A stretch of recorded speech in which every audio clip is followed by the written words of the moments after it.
Well, a very good evening, ladies and gentlemen. Welcome to another Flight Deck to Sim live stream today. It's the 6th of February 2020, and here we are in a very sunny Tenerife. We're running the sim 12 hours before live time because we had a little bit of a vote a few weeks ago that said people preferred to fly during the day.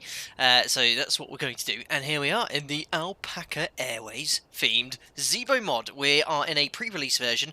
ZIBO was in contact with me just about an hour before the stream saying, I've got a slight update for you to try out. We've got a new Boeing OPT on board the aircraft. It's in development. Can't look at takeoff performance just yet, but we will be able to look at the landing performance so we get to Gibraltar, which is our flight today. I can't believe we've not actually been to Gibraltar. Been streaming for a couple of years nearly now. So yeah, pretty cool route. Flight time around 2 hours or so. A nice opportunity in the cruise to get some questions answered if you have any. Compared to the last stream we did on Saturday, was it, or Sunday, the 727, the excellent FlyJSim aircraft. That was physically and mentally exhausting. I had a very stiff drink after that stream. Hopefully back to familiar ground in my beloved 737 again, and we'll hopefully have no problems.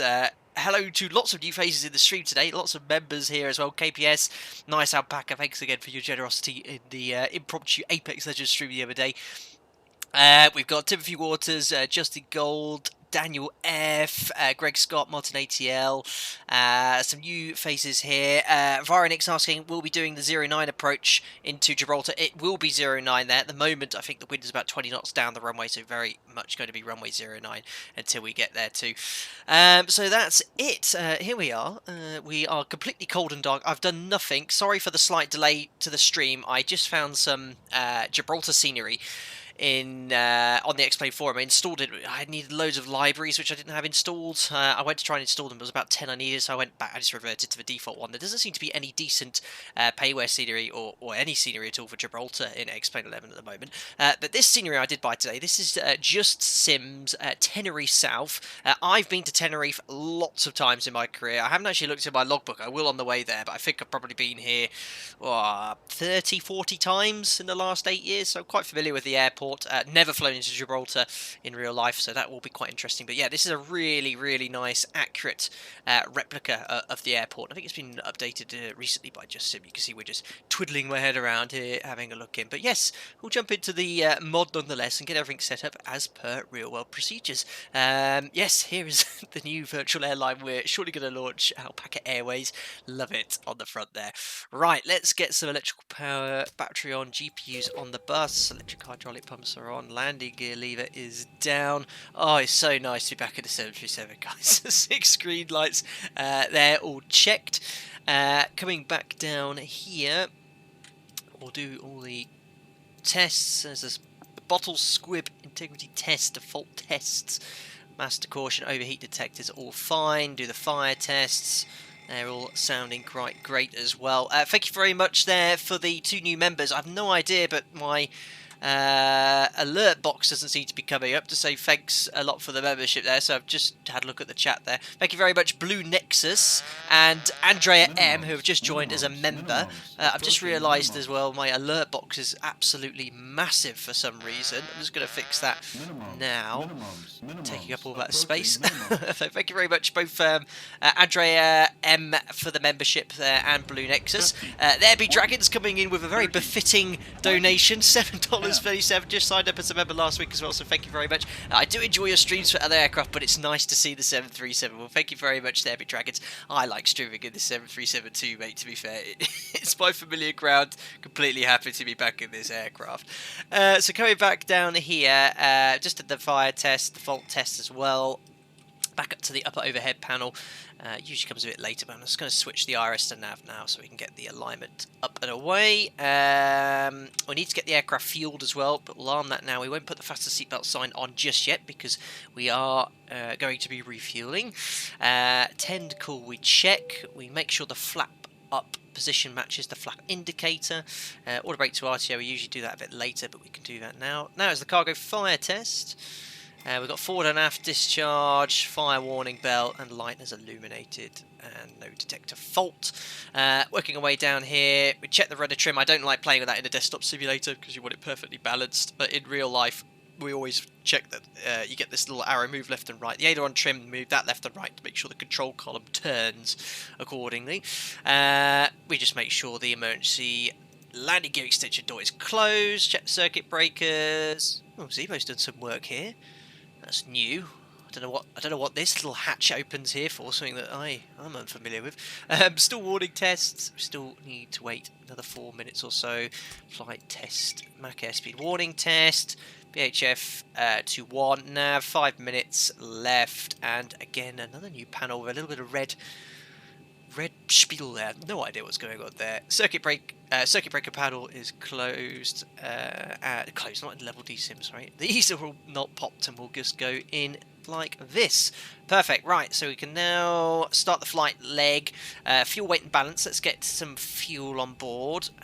Oh, did I load the flight plan in here? I think I did. We'll do that in a second. OFP, I did. There we are. This is a flight plan from earlier. So we've got the 7571. What I'm actually going to do today, I want to take sort of stock fuel. So I just want to make sure that the fuel burns quite accurate, because I know there's been some subtle changes to the flight model. So I'm just going to take 7.6 tons today. Flying into Gibraltar, I'll probably take a little bit of extra fuel due to the fact that it's quite a challenging airport. It's quite windy there, and you can get a lot of mechanical turbulence from the local terrain. So I'm just going to put 7.6 anyway, so we can monitor that. So let's go back to fuel. 7.6, enter. And we're just going to get that on its way now.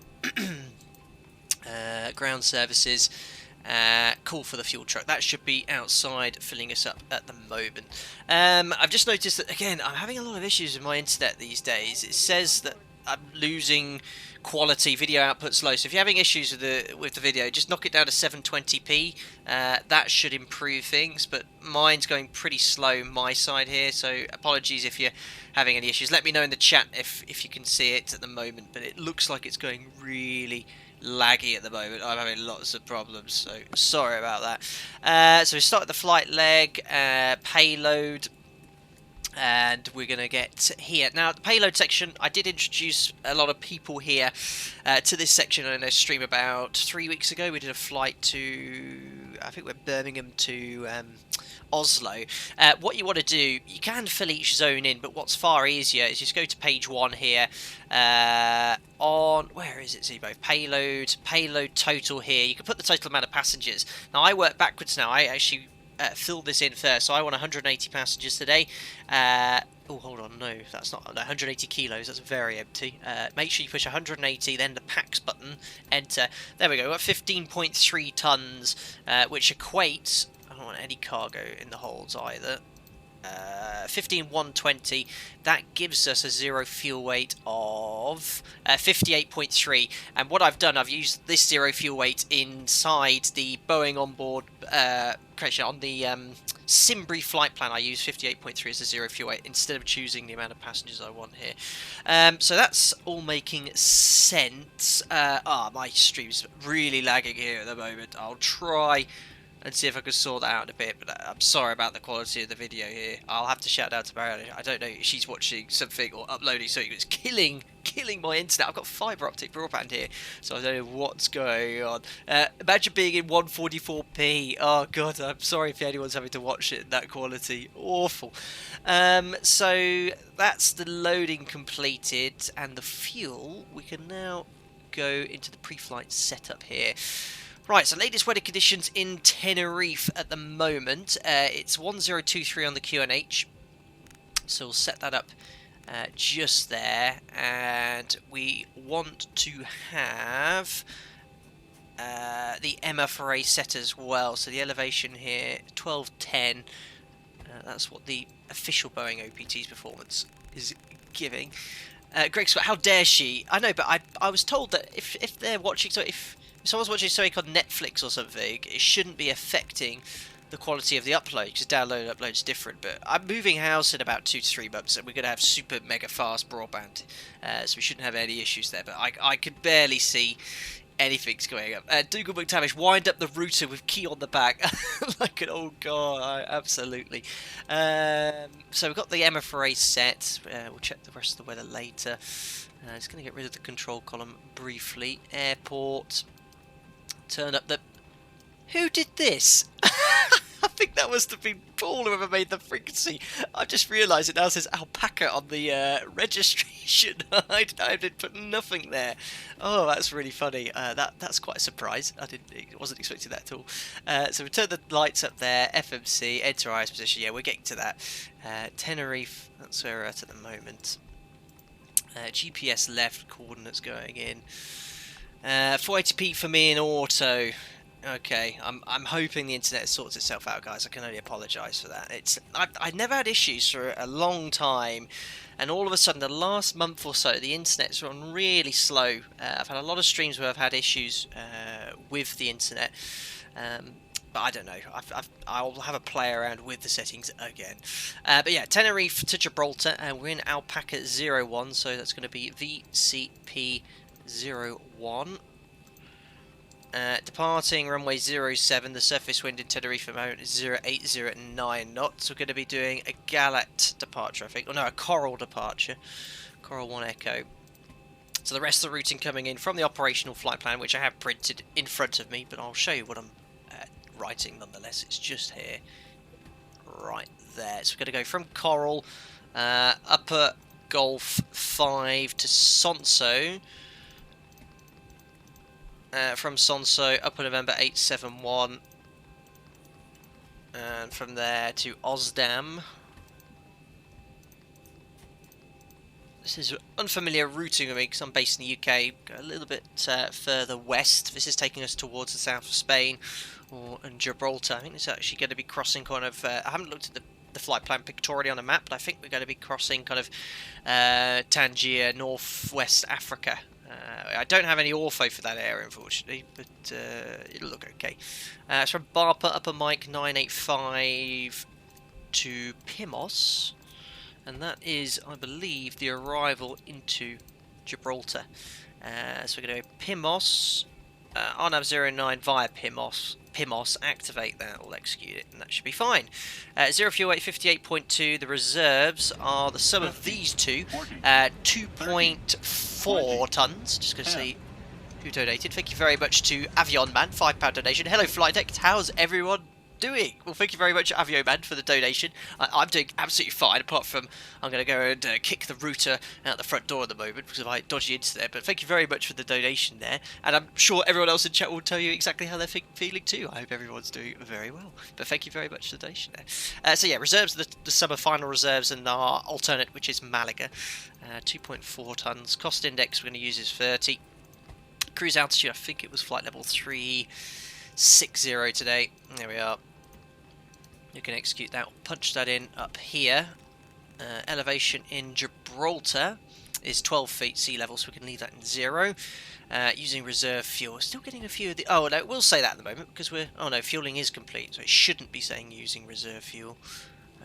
Oh, well, to be fair, it should be saying using reserve fuel. Sorry, ZIBO, we're arriving in Gibraltar with 2.3 tons. That's pretty low. To be fair, that is what we expect to be arriving with, I think, anyway. Oh no, it says 4.8 tons. Maybe I need to put the average wind in for a bit more of an accurate calculation, because I haven't done that yet. What am I going? Routes, in index, performance. What is the average wind? We usually put the top of climb wind in here, but I'm just going to put the average wind, which should improve our arrival fuel. 264 at 53, so it should be a slight tailwind. Excuse me. That is in. ISA deviation is 1 degree. Temperature right now in Tenerife is 19 degrees.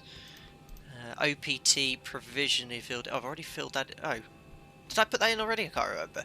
Going to use 22k at 38 degrees temperature, which should give us 22, 38. 89.6, but we need to turn the AP on, which makes sense. Dry speeds are 42, 42, 46 for flat 5, 41, 41, 46. We can accept those speeds. And we just need to set the stab trim as well, which, as you well know, if you're up to date with the ZIBO mod, you need to make sure you do this now. Go to performance takeoff. Oh yeah, there's a new OPT, which is in development. We'll discuss that later. Payload. CG takeoff is going to be 20.5. Coming down here. 20.5, 6 units of trim, and we need to set that as well on the on here. So important that you do this now because the weight balance is pretty accurate. Right, 6 years trip is set. I think that's everything loaded up in the FMC. So we go up here onto the upper overhead panel. Yaw dampers on, fuel pumps on. There's no fuel in the centre tank today. We've got full wings pretty much. Fueling's done, so we can pop the seatbelt sign on. Window heat comes on. Trim air on. Packs to auto. We've preset this. That should be on steady. We'll get the APU started.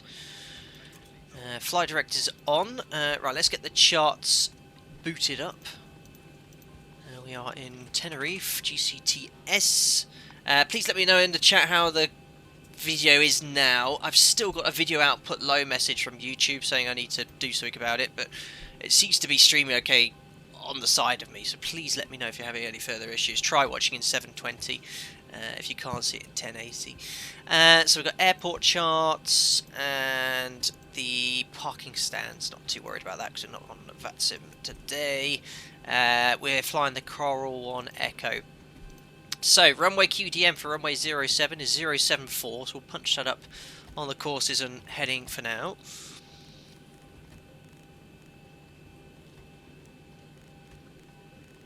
It is set.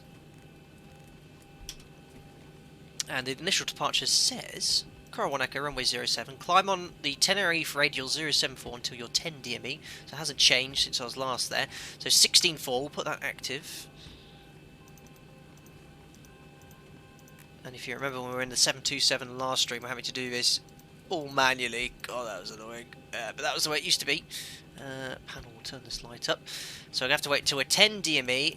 We'll then make a right turn to intercept the 091 radial to 10R by the looks of it. So turn right intercept radial 091 by 10R to Golf Delta Victor. So we'll punch 091 on the FO side. And then from 10R, we're going to go outbound from the Gran Canaria VOR, Series 62. So we'll put 12.9. Well, we'll put 12.9 on the FO side, so we've got everything we need tuned and correct. And then we're going to route all the way, not to scale, but then to Lanzarote, right over the head of Lanzarote VOR, and then to Coral. And we'll be well up at the cruise level by this point. We'll be reaching 36,000 feet around here, so should be no issue. Awesome stuff. So V-speeds are set. What's the stop level? Tim's coming with the usual donation. Tim, I need to get in contact with you, with your PayPal details, because I lost your bank transfer information there, because I'm still in debt for you. Apologies for the late arrival. Been very hectic at home as new carpets being fitted tomorrow. A new sofa. You've been busy. Minus 85 feet per minute. I'm totting up what you still owe me, Tim, as I was saying. I'm forever in your debt. But we'll add that to the kitty. And thank you very much for the donation. Minus 85. Gibraltar's a short runway. I think it's 1700, 1800 metres, so we might struggle with that one. We'll see what I can do. Thank you very much, Tim, for the donation. There we are. So yeah, we're going to be well up at our cruise level prior to Coral. So that's all set. Right, so I think that's all understood. Performance is done. We're all done down here. So we'll get the clearance. Oh yeah, what was the stop level for this? I think it's like 20,000 feet or something. Coral 1 Echo, cross GDV and above 150, maintain 200, await further clearance. So 100, 150 is at or above, but the stop level is 200 for this SID. It's not very clear on the Jeppesen charts, but my operator's charts, we use these NavBlue charts from Airbus, bizarrely, it is flight level 200. So we're going to stick up 200 here on the altitude, and we'll imagine we've received our clearance. Cool stuff. Right, APU, we'll pop that on the bus. APU bleed can come on, and we'll get rid of... Well, no, we don't need to get rid of GPU because it's automatically connected there. Captain Boyd's Eye, you're getting the occasional stutters. Okay, apart from that, yeah, I think we've got some issues. Captain Boyd's Eye as well. How long is the flight? It's about 2 hours. This sector, about 2 hours or so. Right, so let's get better pushback organised. Pre-plan. So runway 07, we want to be pushing to face west. So something like this. And something like that. That will do quite nicely. And enter. Ground to cockpit. Canon knowledge. Coming through the menu when you are ready. I will. Buenos tardes. Ground to cockpit. Tau is driving up. Good. Pushback's on his way. And we're all ready to go. And we'll get our pushback clearance. Imagine that's been approved, so put the anti-collision light on. And we'll just wait to release the parking brake. Transponder code, stick with the off-stream transponder code of 2020, representing the year we are in. Jamison Lofthouse, has Flight Deck Sim ever done a 737 Classic? Yes, I think we've done 2. It's just been a massive collision in front of us, by the way, with the tug and the baggage cart. Typical Spanish ground crew. And yes, we did the 200, at least 2 streams, maybe 3 streams now. We actually did a 4-hour flight in the 200 from Bristol to Lanzarote about 3 or 4 months ago. But yes, we have been at the Classic. Tough aircraft to fly. It's always rewarding when you can fly in those sort of aircraft, though. Okay, all doors and hatches are closed. Ready to connect. Fantastic. So yes, as I said, we are actually we're running slightly. Let's just update the time here. 8:25, 8:32. It's so sensitive. I just want it to be a little bit closer to the actual time. 8:32. There we go. Only 2 minutes off. Well, I say 2 minutes off. We're 12 hours live time, but this is at least representing what it is Zulu minus 12 hours, so it is 20:32, but 8:32. Whilst it's in the winter, I like to run the sim minus 12 hours, so we're always in daylight. During the summer, there's enough light during the day to be able to have everything set working correctly. Tom Nudson, thank you very bypass being inserted. Release parking brake. Parking release. Tom Nudson, departure elevation and standby QNH captain. What have I not done? Pushback, and you may start engine. This one I've not done. What do you mean by the other one, Tom? I love it when you come in with the donations to say something. Oh, some merchandise has been purchased as well. Bolt Bond has bought a beach towel. The beach towels go flying off the shelves. Thank you very much for purchasing the beach towel again. I think I've sold a dozen of those now. I hope you enjoy your beach, wherever you go, your swimming pool, your local spa club with that towel, and I wish you many happy hours. Garnishing that is really cool. Thank you. Tom, sorry. Yeah, thank you very much, guys, for the donations. Tom, departure elevation. I'm not sure what you're referring to there. I mean, we've got the correct QNH set, so the departure elevation is represented here by the yellow bar. Right, let's get some engines started. We've got packs off, looking good. Moving the start switch to ground. It's been a while since we've been in the ZIBO mods. Enjoy some of these nice external views. Thank you very much, Gary Hughes, for the £5 donation. For some treats for Jack. Told him to bite you if you touch the wrong buttons. Thank you very much there, Gary, for the donation. Yeah, Jack, he's too well behaved to ever bite me. He's a good old boy. But yeah, Alpaca Airways, he sits on the board of directors with me on his bed. Right, oops, over max motoring there, so we'll get the start lever to idle detents. N1's increasing, EGT, oil pressure. We'll do the first engine. Sorry, we'll start engine number 1 in here again. Talking through the parameters I'm looking for.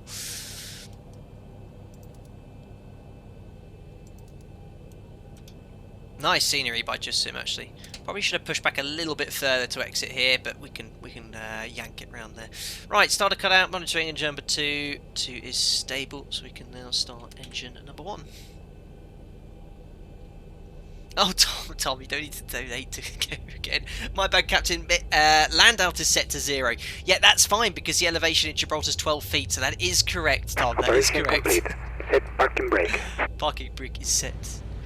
Disconnecting tow. Standby. Thanks. Distant tow bypass pin advised when clear. So yeah, N1 rotation, N2 rotation, oil pressure. We need to make sure we have that before we put any fuel in the engine. If you move this to idle cut-off, nothing happens in 10 seconds, no N2 increase, no fuel flow. That's an aborted engine start. You just move the start lever back to idle detent and complete the aborted engine start QH checklist. Perfect. Right, we can disconnect hand signals. That's really cool because in Tenerife you've got this mound here as well. I'm not sure about the power line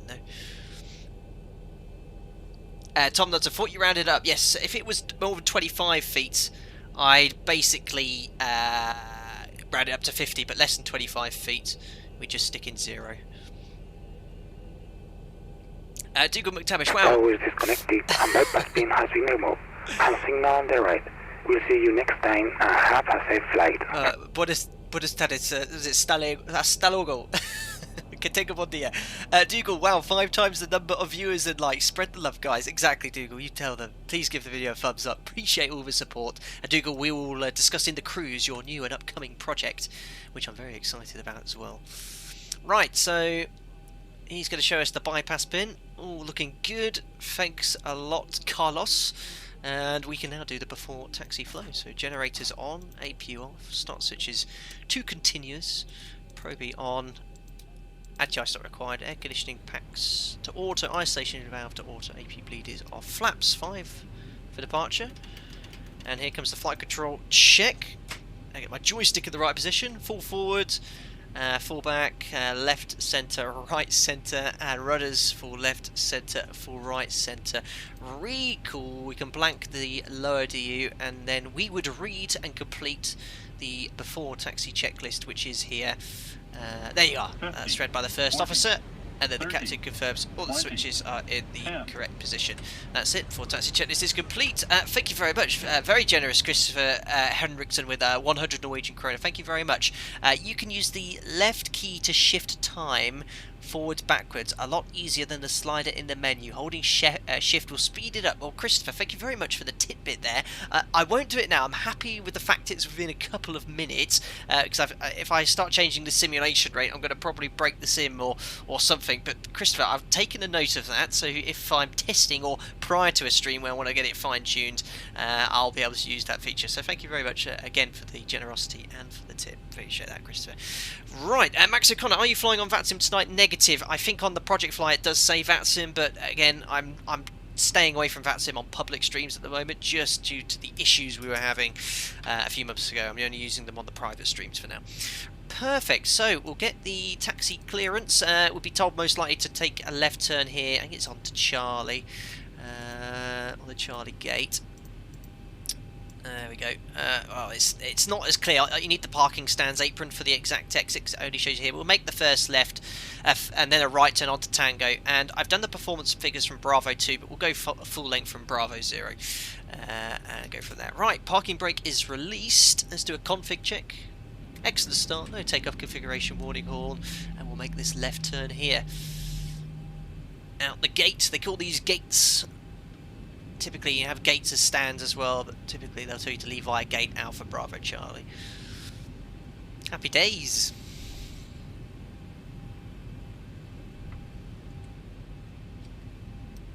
So, oh, it's just nice to be back in the ZIBO mod.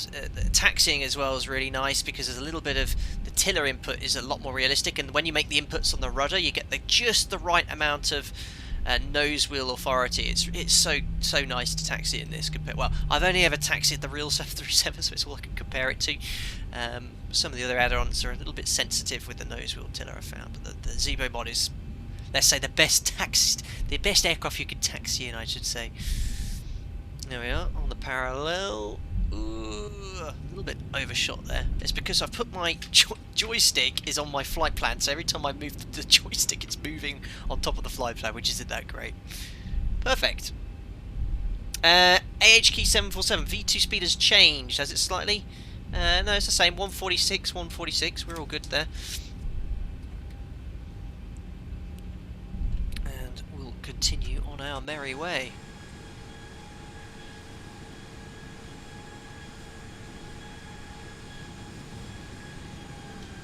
Good. It looks like everything's stabilised nicely on the stream now, so I hope you're getting nice viewing, no stuttering, all looking good. I turned the APU off. I know it's delayed, but I did do it. The APU does take a minute to shut down after you've turned it off. There's probably a little bit of residual heat and exhaust. Perfect.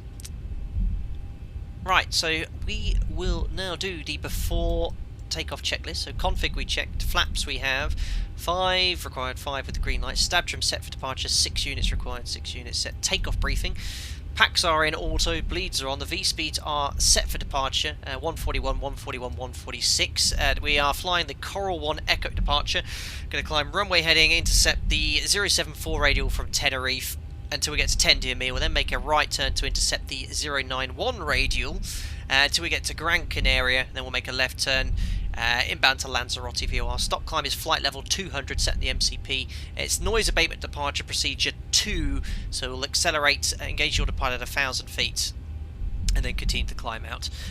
Some things I want to demonstrate with the automation which has been added, some new features which we'll do on the climb out if I remember. And that's it. Well, imagine the cabin is also secure. There we are, before takeoff checklist is complete, so we just got to wait for our takeoff clearance. Oh yes, Stuart Walsh, thank you very much for demonstrating a really cool new feature from Nightbot. I can't remember who it was exactly in Discord who gave me that feature, but guys, if you put an exclamation mark META, then the 4-letter ICAO code, Nightbot will go and fetch you the META for that particular airport, which is pretty cool. So thank you very much, Stuart, for demonstrating that. It's really cool to see that's actually working. Right, so here's the whole point for runway 07 at Bravo 0. Imagine we've got our takeoff clearance. And just checking the weather in Tenerife, lovely. It's 060 at 6 knots, 19 degrees, sheer clouds at 3,000. It's really nice here, no issues with the weather. So, landing lights on. LNAV, auto throttle, strobes can come on as well, weather radar, and transponder to TARA. So MCP is set, transponder set to TARA. Strobe lights are on, landing lights are also on. We've got our takeoff clearance, and that's it. The before takeoff checklist is complete. Dale 152, not going to fix the V2 speed. There's nothing that needs fixing. 146 is V2, and 146 is set on the MCP. There is some debate. Someone did comment recently, why don't you set V2 plus 15? You don't set V2 plus 15 on the 737 MCP, you just set V2. The aircraft will automatically pitch for V2 plus 20 with 2 engines. If you have an engine failure, the flight directors will then pitch for the appropriate speed. So if you have an engine failure prior to V2, it'll pitch for V2. If you have an engine failure at V2 plus 15, it'll pitch for V2 plus 15 automatically. You'll get the flight director guidance accordingly. And more than V2 plus 20, it'll go for V2 plus 20. Right, so pointing down the right runway 07. Just overshot the centre line. Oh, when I go back to work, I'm going to be useless. I've not flown a 737 now for about 2.5 months. Thank God for the ZIBO mod keeping me proficient. Right, so we're all looking good. I hope the stream's not failing again. It keeps pinging up with me. Video output low. Goddamn internet technology. We'll see what happens. I hope you don't lose me during the takeoff, but we'll get things moving. Let's start the timer.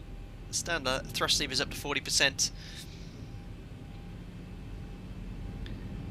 Let's stabilise, push toga, set takeoff thrust.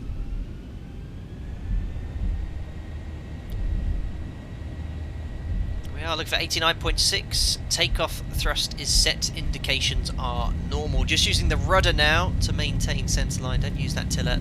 Light forward pressure on the control column. 80 knots. Checked.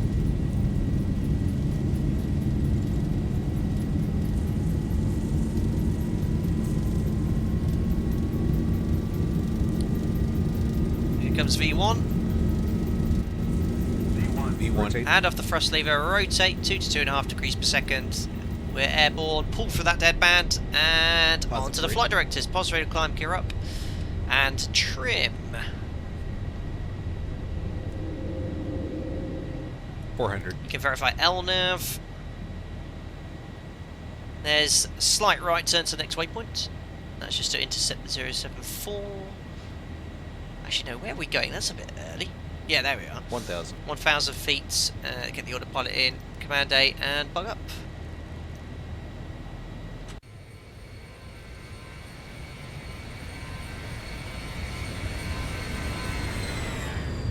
Awesome stuff. Right, there's V2 plus 15 and accelerating. We can select flaps 1.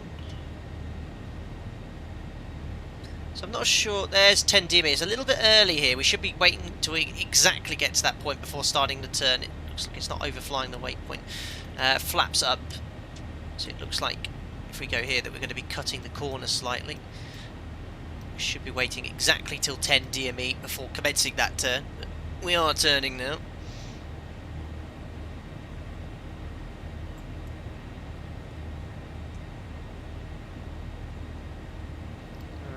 Flaps up, no lights, so we can select VNAV. We're climbing to a flight level, so set standard. Passing to 8 flight level 200, and we can do the after takeoff checklist. Auto brake to off, indicator off, start switches to off, turn off the taxi light. So air conditioning and pressurization. Diff pressures 1.9, slowly climbing, just leveled off there, so we're accelerating. Auto brake to pressurization mode select to auto. Bleeds are on, all in auto. Air conditioning and pressurization is set. And altimeters verify standard set, passing 3.8, flight level 200 after takeoff. Checklist is complete. Happy days. There ahead of us is the island of Gran Canaria, and then we'll be flying over Lanzarote a few minutes after that, so making very good progress. Yeah, my bit rates, I don't know what I'm going to have to do to try and fix this here, but I've had a lot of drop frames here. 26% drop frames, but the upload and download is all over the place on this stream, so apologies for having to refresh it quite a bit.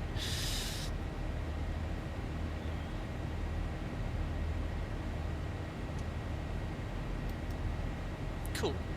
So, actually, one of the features I wanted to show you, it's quite a neat feature. In the real 737, to get the autopilot in, you have to have no input on the control column, really doesn't matter. But if you're pitching or rolling or having any inputs, the autopilot won't engage. So actually, I just want to demonstrate this here. Let's just disengage this. So if you see here, if I start making an input look and try and get the autopilot in, it won't go. See, look, that's very realistic. ZIBO makes that work quite well. So as soon as I get onto the flight directors, let go of any inputs. Oh no, they wouldn't engage anyway. But I'll demonstrate again. Look. See how it just disconnects straight away? Making inputs, look, autopilot won't go in. Same in pitch. If you neutralise the control column, get yourself on the flight director, neutralise it, press command, perfect, the autopilot engaged. You have any inputs on the control column is an issue. Let's just disconnect it again. Another thing, which is ZIBO's just added, and you notice this when you're training in the simulator, if you're not exactly on the flight director when you engage the autopilot, so if you notice that I'm just going to pitch down to level off, just get off the flight director. So the aircraft's commanding a climb, obviously. See when we're not on the flight director. If I now engage the autopilot, is it working? It's not quite working. It should. It's just disconnecting. It should be. I don't know if ZIBO's watching. It should go to control wheel steering pitch. Maybe I need to be a little bit closer. I think within half a degree or so. Let me get a little bit closer to these flight directors. Ignore the speed, guys. I'm just demonstrating this. No, it's biting it now. So it should. ZIBO told me it should be working. Maybe it's something I need to turn on the EFB. But if you're not quite on the flight director and you engage the autopilot, you should get control wheel steering pitch, and then it would revert accordingly. But yeah, there we're getting all stabilised or destabilised because it's chasing the flight directors. But my demonstration perhaps didn't work exactly as planned. But anyway, we'll do the pre-cruise checks as we're passing flight level 100, going up to flight level 200. Fuel 4 bumps, lights are on, APU's off, pressurisation 4.2 set. Release the cabin crew, should have done that earlier, and we'll release the passengers. There we are. Pre-cruise checks are complete. So yeah, I hope that makes sense. If you're not quite on the flight directors, it should engage in control wheel steering pitch. I think it's half a degree or something. I need to double check that in the FCOT. Steve J, you've just answered my question about why I couldn't get Command A engaged until passing flight level 180. Yeah, you probably made an input on the controls. If you're pitching, you need to neutralise it, get it trimmed out on the flight director, then you engage the autopilots. Jim Bollife, why control wheel steering and not straight to autopilot? Ask Boeing, but if you're not quite on the flight director, you see it in the sim a lot when guys are training for the first time. They're not quite on the flight director, they go to engage the autopilot, and you just get control wheel steering pitch. You just simply engage command, and then it re-engages. But you'll have to double check with Boeing as to why it goes to control wheel steering if you're not exactly on the flight director.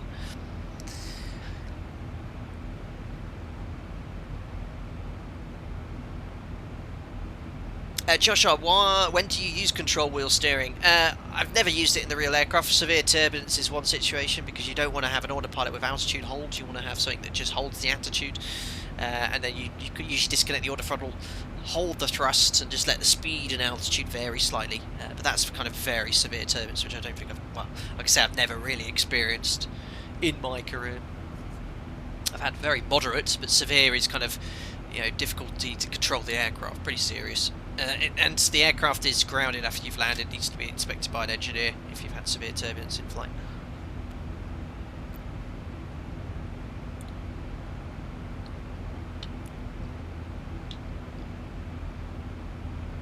Bitrip fuel check. Yeah, I was going to the cruise, but I'll have a look now. Approaching 10R. It'll probably be about 200 kilos extra because the flight plan takes into account taxi fuel.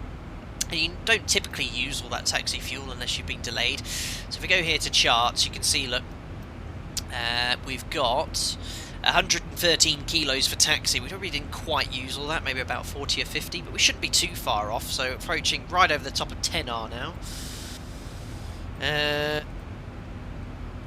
10R, we should have burnt 400 kilos and have 7.1 tons on board. We've got 6.6. We're low. Whoa. 417 kilos burnt. 4 minutes. I don't think 10R. I think to get to 10R very quickly, that's for sure. 4 minutes to 10R after being airborne. More like 8 minutes, so that's why we burn a bit more fuel. I'm going to ignore that. That's probably a sim brief thing. I think what sim brief does, it figures that you get there, you know, what's our ground speed? Look, yeah, 266 knots, 436 knots at the moment. We're accelerating to that speed, so I'm going to wait until we get a little bit further on after the top of climb to start doing fuel checks. You don't want to do fuel checks during the climb because right now, you know, your fuel burn is very high, 5 tons an hour. Obviously, it's decreasing as we go higher, because there's less oxygen, less for us, and our rate of climb will decrease as we get there. But yeah, I'm not going to use that until I'm going to wait until after top of climb before we check that. Before that, we can imagine we get our further climb clearance as well. Alpaca 01, climb flight level 360, as requested in the flight plan. So that's set. 360 once, twice, and 3 times 1215. Now, might have been wondering, a lot of people question, when are you next going flying and stuff. I'm due to go flying next month. I'm a seasonal contract, and one of the things I need to look at, because it's all changed in Europe, it's now mandatory, I think, for CPDLC to be active. Well, what is CPLDC? Oh god, what does it stand for? Controller Pilot Data Link Communications. Essentially, it's so much RT congestion, and it's been a long time coming, but it is now mandatory. A lot of instructions for the crews. I'm not sure about clearance yet, but the crews, we're going to get all the instructions from ATC in a kind of text messaging format. So ATC will send ping a message to the aircraft, you know, route direct to, let's say, whatever the next waypoint is after Gran Canaria. You know, Alpaca 01, route direct to Lanzarote. You select, yeah, confirm, accept, and then you do the clearance there. So yeah, CBLC, my operator has it all installed now. I've done the course on it, and I'll need to refresh it prior to going on the line. And from what I understand, there is some ability for VATSIM to do CPDLC on certain add-on aircraft, but I'm going to talk to ZIBO once I've played with it in the real aircraft this summer, know a bit more about it. We'll hopefully get some sort of CPDLC in the ZIBO mod. But yeah, the future is slowly coming. It's been around for a long time, but it's only become mandatory. I can't remember above what flight level in Europe, but it is a mandatory requirement now. AHK747, how do you get the fuel to go only into the wings when there is space in wing tanks still in the ZIBO performance page? Well, it should automatically fill the wings first, so if you go to fuel weight balance, payload, put the amount of fuel you want in here, it should distribute the fuel correctly. I think there was a version a few weeks back where that was a bit glitched, but I certainly updated now, I think, to load the wings up first. Juliet Delta Aviation, we've started using CPDLC in Munich FIR, and it's pretty good. Yeah, I remember we've had it installed on our fleet over the last few months and stuff, and when I was flying the last few aircraft, they got rid of some of the buttons on the FMC, so there is a menu button now. There's no longer a climb, cruise and descent button. You have a button called VNAV, and you press the VNAV button and then you can flick to the appropriate page using the next page button, so that's changed over slightly. But yeah, I remember flying over Maastricht quite a lot where they wanted people using CPDLC, and it used to always drop out and people were saying on voice, we're going to have to revert to voice communications and stuff. But yes, we will possibly look at that if it's implemented in the future. KPS, do you think you'll ever enable random failures again? A lot of people message me saying, why don't we do failures and stuff? It'd be great to, you know, X-Plane does have a failure implementation system, and we did have an engine failure during stream once. There's no point me planning an engine failure or planning a non-normal problem. It's not really, you know, much to... Ooh, what's this? Flying Siri package is a problem, but we're not going to Lanzarote. There's no point me planning a failure if I know it's going to happen. But yeah, I might turn it on, especially on offline streams, just for a bit of, you know, a bit of fun and stuff. But the fact of the matter is, you know, if you want it to be realistic as possible, it's very unlikely that you'd have a failure. I mean, I've been flying for 10 years and I've never had a technical... I've only had one technical issue I can think of in the last 10 years, which has caused us to divert. It's very reliable aircraft, this one here. But we'll look at that option. I think I've had a few messages. I even had someone message me on Facebook saying, I don't want to watch your videos anymore because you don't do failures and they're very boring. So, alright, well, there's the back door. Oh, good. Well done, Stuart Walsh. That's doing a fantastic job as admin. I've just seen what you did there. David Smith, yes, please. I guess you'd like to see that.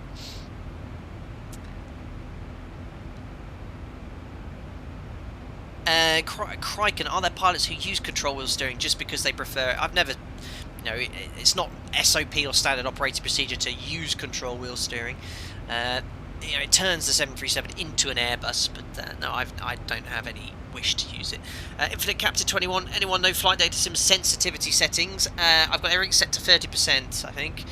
I know ZIBO even recommends using 0, but for me, I don't know, it felt a bit...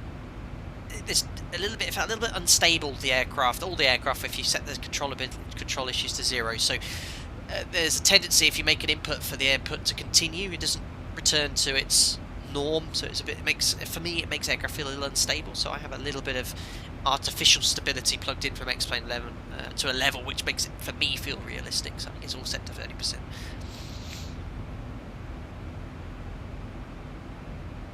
Stuart, quite a creative spam bot, that one. Yeah, it was interesting channel name, I did see. Dan Bennett, behave yourself. Not my literal one. Let's say the R2 door, the 7.3. Right, making good progress, approaching Lanzarote. Cruising quite nicely. Nice view out the window. Nice, smooth conditions. We are live weather, and of course running the sim 12 hours behind live time. Sir HP, are you a tester for Flight Sim 2020? Yes, I am. What do you call it? A beta tester, alpha. I have a copy of it. That's all I can discuss at this present time. David B, blimey, first stream for me without the gin. We're having a dry night, are we? It's actually the thing that stops me from having a beer, but I think my streams, I follow the same principle I would do at work. I don't drink. Micro Basso, not regarding aviation, but I'll ask anyways, do you know System of a Down or Rage Against the Machine? Yes, I am aware of both those downs. Oh, what the hell was that song by System of a Down I used to listen to as younger? Is it BOTB? I can't remember. It's a long time since I used to listen to that sort of music. I remember having Guitar Hero 2. I loved all the songs on Guitar Hero 2. Kansas. Oh god, there's so many good songs. I'm not really into kind of big music these days. I like listening to music, but not really into the stuff I used to listen to. I like an indie, really. Two Door Cinema Club. Got their new album. Quite enjoyed that.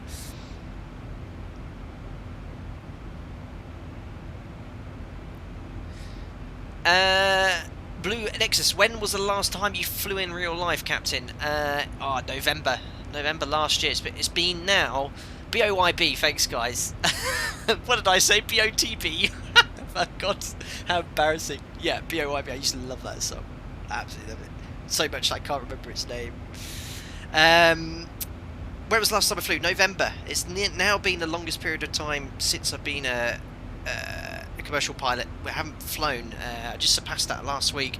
When I was an instructor, when I was an SFI in the simulator, my first year, my airline was doing a lot of recruiting, a lot of training and stuff, and I had a whole year where I only flew about, I think it was about 40 hours in 1 year, but that's because I was working in the simulator so hard, doing the type rating sessions, recurrency training, transition type ratings. Great experience for me, helped me prepare for command.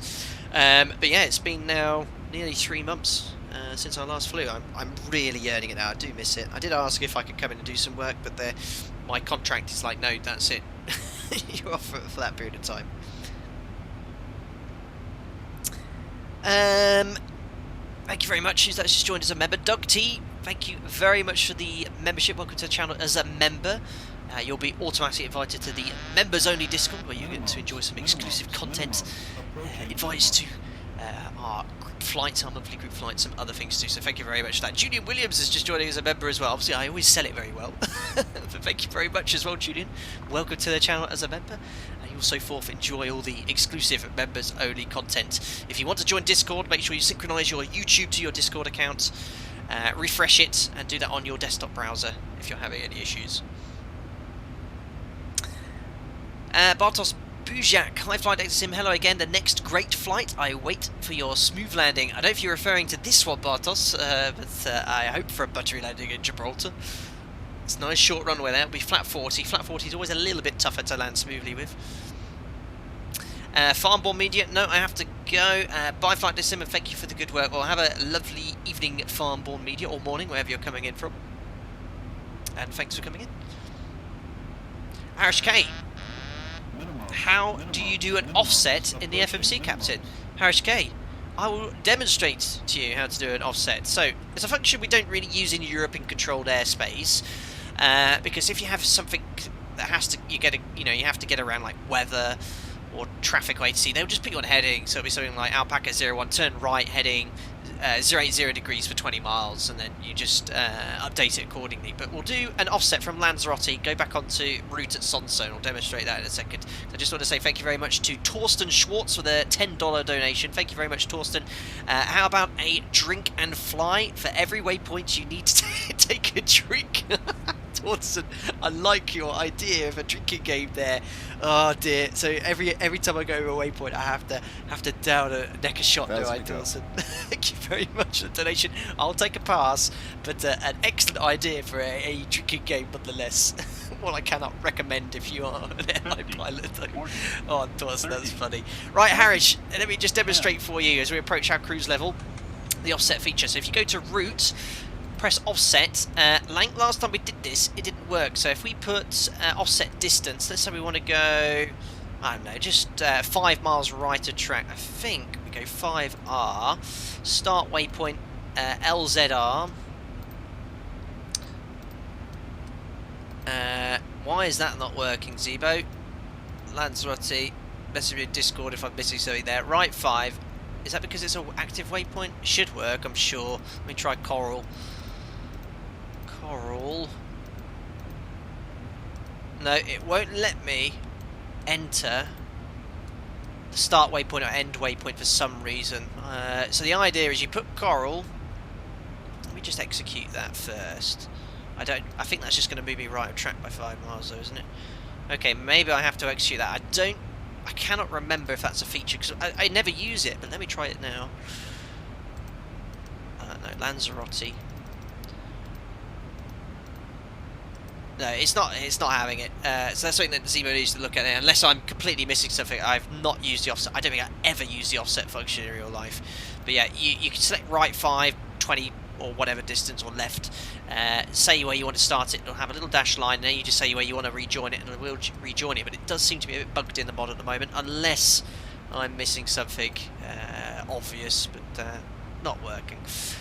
Right, so to keep you updated, we'll be at our top of descent at 10:15. It's roughly 30 minutes before landing, so we should be landing at 22:45.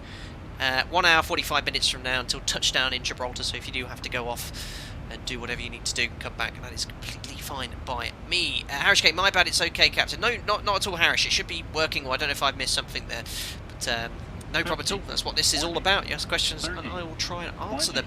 Tom Benson, thank you very much again. 20 Norwegian krona. Not sure why, but keep thinking of your route request. I can't remember those two airports somewhere very high up in Scandinavia, Tom. Thank you very much again, Tom, for your tip and tidbit. I do try and pick some of those requested sectors in the Discord, in the group flights, and I did scroll through a few days ago and saw Gibraltar a few times ago, and I thought that would be a cool airport to fly into, because I know it's a popular one on desktop simulators, so I picked out the Gibraltar. It's there, Tom, don't worry, it's there.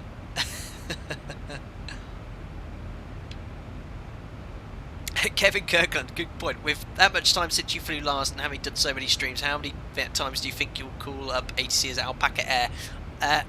Very likely. Very likely. And I'm sure the first officer will raise one eyebrow. A few of my colleagues are aware of my channel, to be fair. I'll try my absolute hardest. Oh, AVFWT, a beer for every feet per minute on the landing. That one will be sorted for the year.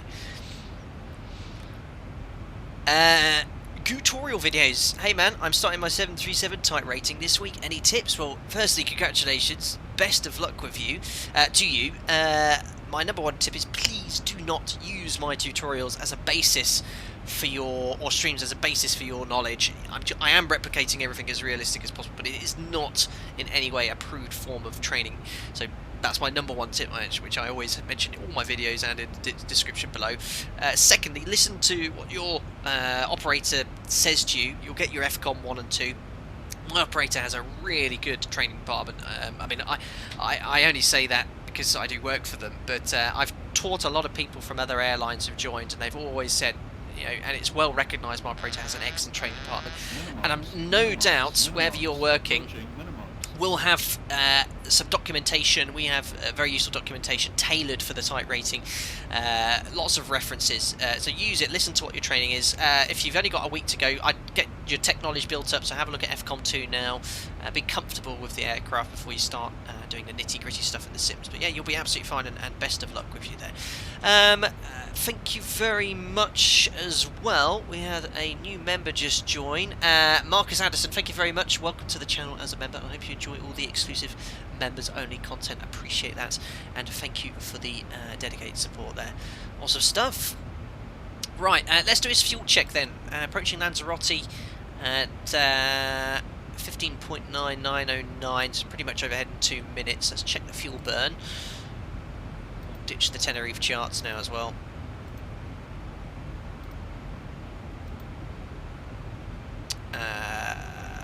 Where's the charts?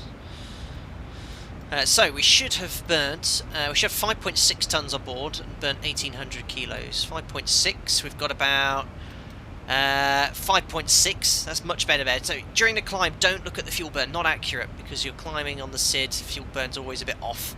And then, what did you say we would have burnt? Completely forgot. 1800 kilos, fuel used.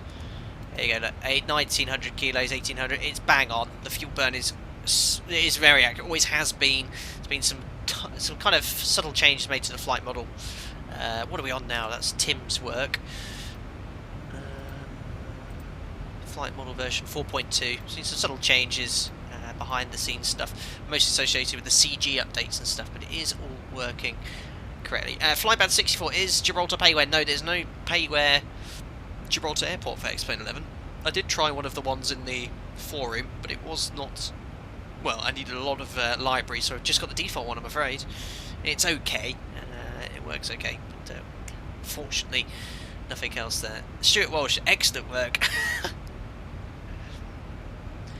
Tesla guy, refresh this again because the lag was so atrocious. Yeah, I can see my lag. You know, I have the stream playing on 4G on my phone next to me, so I can keep it up to it. And I can see it's always lagging, updating. It's really annoying. I have no idea what I've done to my internet. You know, nothing's changed. I had never had any issues like this previously.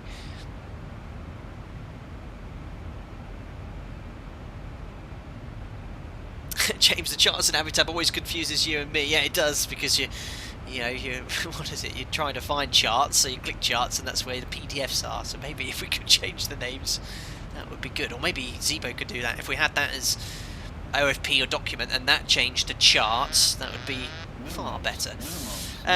Cool. That is Torsten Schwartz joining as a member. Did you just join as a member? I'm getting confused. Torsten, if you were a member, if you just joined as a member, thank you very much, and welcome to the channel as a member, and thank you for all the dedicated support. Right, Lanzarote, that's another airport I've been to quite a lot, and I cannot remember the name of this little island, but yeah, that is very much there in real life. You always fly over this volcano. Laura, I only have one place for you to go. Thank you, Dougal. Jordan Todd, thank you very much for the 10 New Zealand dollars there. Very kind. Good morning, Captain. First time catching a stream live. Thank you for your amazing content. Sending much love from New Zealand. Appreciate that, Jordan, and welcome to the channel. Well, to the channel. Oh, not a channel as a member. Thank you very much for your membership there. I'm busy looking at someone else typing in the channel. completely inappropriately some sort of automatic thing, trying to get them booted out. But thank you very much there. Beautiful country, Jordan. 2 years ago, no, 3 years ago now, I went to New Zealand, just visited north of the country, so in Auckland. And we drove all across the northern parts, so in Auckland, Lake Taupo. Where is it with all the stinky things? Is that Lake Taupo? Yeah. Went to see the lava flies in the cave. Spent 10 days there. It was a really nice, beautiful part of the world there. So thank you very much there for the donation. We need to stream in New Zealand as well. We need to do an Auckland to Christchurch stream or something like that. That would be pretty cool. Oh, apologies for my internet. I can't even watch it live myself. Unbelievable. Jim Bob Alive, will X-Plane 11 be a distance memory when Microsoft Flight Sim comes out? I think I'll still be using X-Plane. Yeah, sadly it's the norm now. Yeah, do I know these spammy sort of things? And I saw you yourself and someone else was blocking it, but they're all automated pings come in. They're stupid.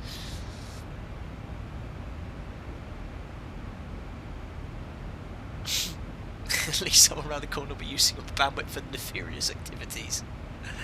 Daniel Smith, hi boss, it's my dog's birthday today. Can you pretty please, with a cherry on top, wish Arnie, short for Arnold, not Amy, a happy birthday? Dad, you should have said it Discord. Happy birthday to Arnold or Arnie. Fantastic. Jack's birthday's next week. I should know this. Mariana be cross with me. Jack's going to be 5 this year. 5 this year, I think, or 6. No, 6 this year. Yeah, crazy. His dogs are incredibly important. It's really important.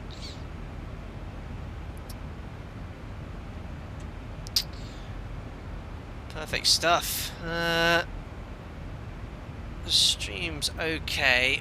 My like flipping technology and PCs. Like the internet saying it's going really slow again. I don't know. I have no idea. Jordan, Todd, thank you very much again.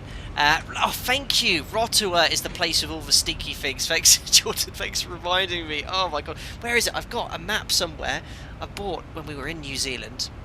So we rented a car and drove all over Rotorua. And probably if I'm mispronouncing that as well. Lake Taupo, Rotorua. Went to the geysers. Saw that all going off there. But yeah, lovely part of the world. So we're looking forward to going back again. Sergeant Panda 6, stream's working okay for you, alright. I have no idea why it's not working for me. Paul left the texture error on the escape route. It's my fault. I've updated the file, I'll upload again for you. Don't worry about it. Related to the little alpaca sign. Ah, I see. Okay. We need to like have little alpaca stickers everywhere, but I do like that touch. That's completely bizarre. Littoral Games, your Jack will be 10 in March. Awesome.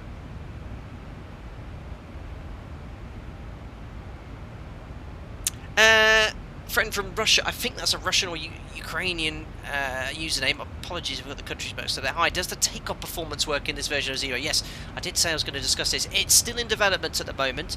So if we go to fuel weight and balance, performance Takeoff. So you'll notice it's quite clever. It looks at your FMC, so if you put your routing, it'll pre-populate most of this for you. So you can see that runway 07 dry.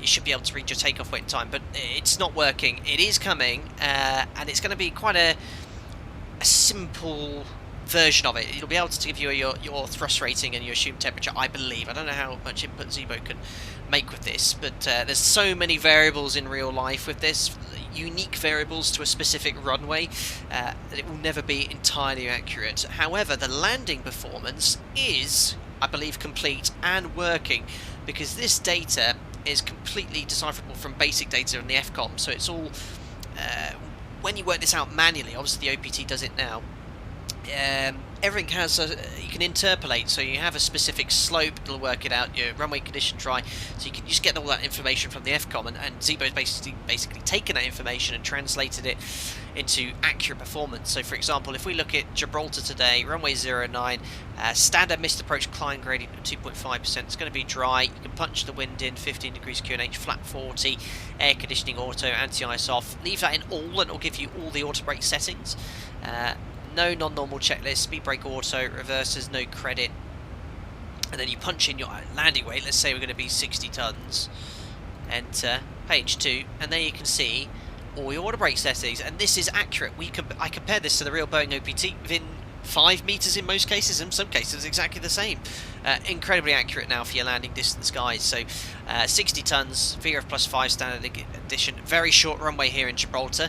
So landing distance available with the air distance 1659. Look at that, order brake 3, we should just stop before rolling off the end of the runway.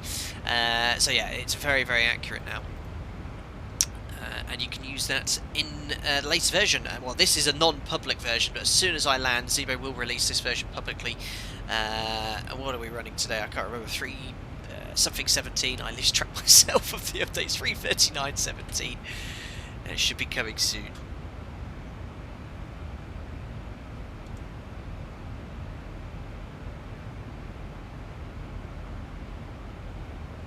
Micro Basso, have you ever flown to Gibraltar in real life? Negative.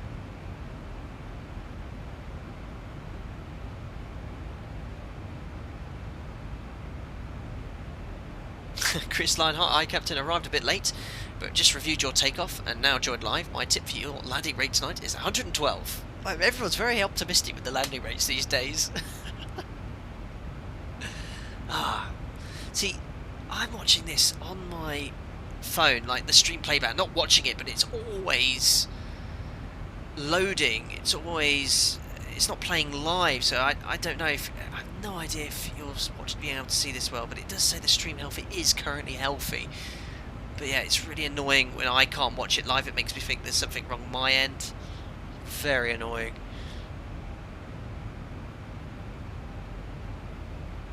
Spaldov, looks like a fun flight. Downloading the Ortho for Tenerife now. Wish someone has a good Gibraltar scenery. Yeah, I don't know if there's one in development. I did type in, I did see someone was making a Gibraltar one. AVFWT, how was the feeling when you got your PPL? I got mine a week ago and I've been very happy since. Yes, I was just as happy as you're feeling right now, AVFWT. No matter what part of your career you're in, flying, getting your PPL is a very rewarding experience, so you should be very proud of, so good job for you. Bitrate. See, yeah, you guys, as long as you guys can see it okay, that's fine. 1080p, no lag over here. Yeah, but unfortunately I can't view it. It's not letting me see the stream live. It's really annoying.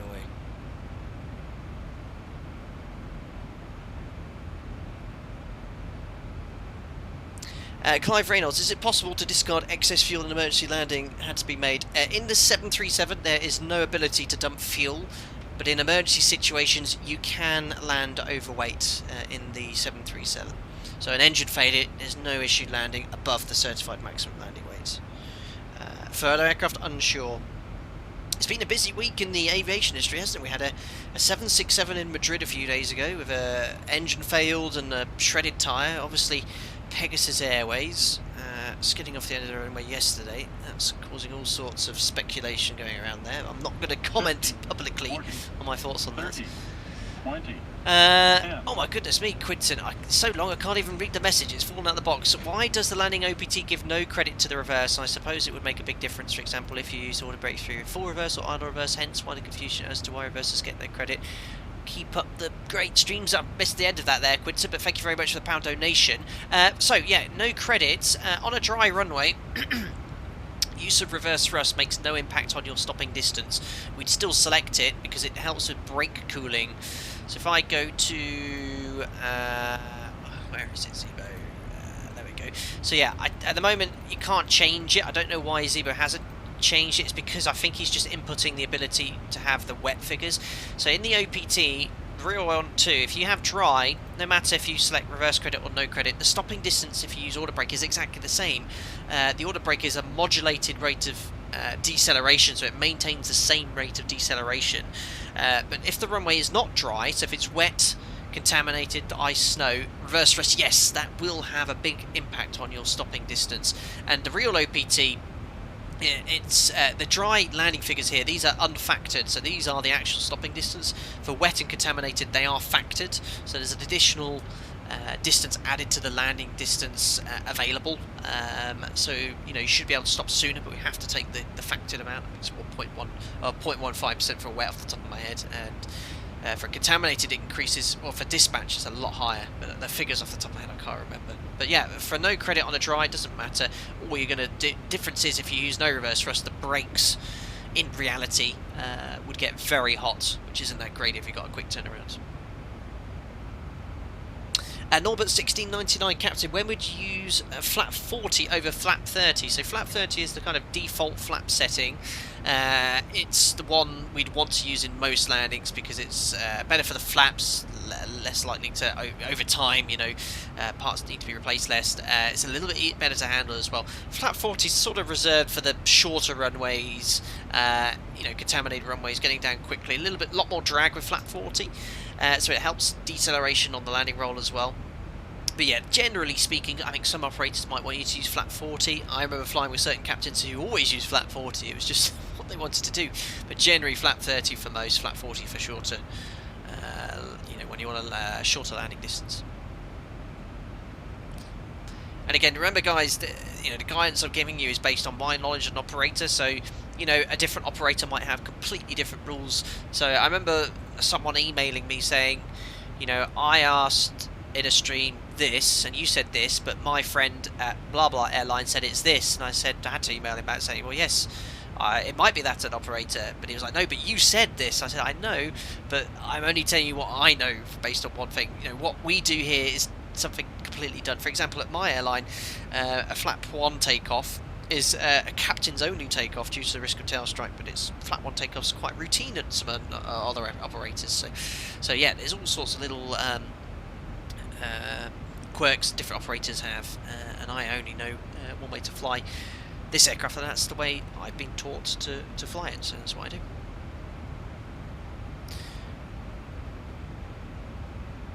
PH Gaming, okay, if using OPS then bitrate should be set to 75% of your upload speed, generally between 3,500 to 5,000. It can commonly cause lag and drop frames.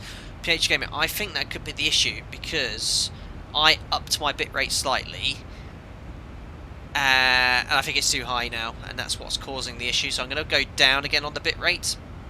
At the moment, right now, I think I've got it set to 5,000. Just having a look at. I can't change it during stream. I have to stop Streamlabs, unfortunately.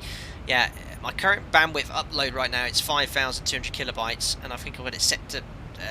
No, it's 5,200. I think I've got it set to 5,500. I think that's too high then, because my upload here is about 6 to 8 megabytes. So I probably need to drop that bitrate to around, what, 4,000? No idea. That's probably what the issue is. Ah, well. 50, 40, Tom again, 30, that's a crikey. 20, Thanks again. yeah. You forgot to link your Teespring shop. Have I? I should be in the video description.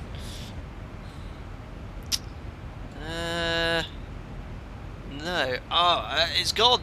Oh, that's a rubbish. Oh, well. I'll link it then if anyone wants to buy some gnarly merchandise. Thank you very much, Tom, for pointing that out with a donation. Crikey, Tom.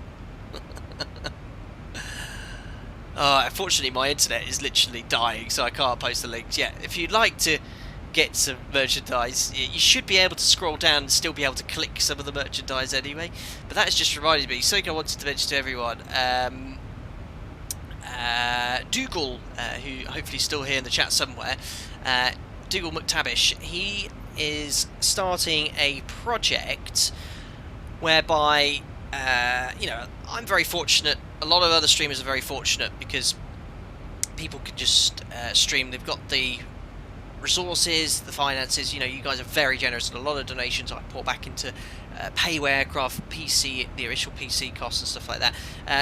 Some of the younger guys especially, they don't have the ability to get themselves a nice PC or the software or the add-ons and stuff. And what Dougal has done, he's launched a new website. It's in very early development here. He's got a few streamers on board. I'm very interested in the project. It's called SimWing Support. If you look in my video description below, it's the third link down.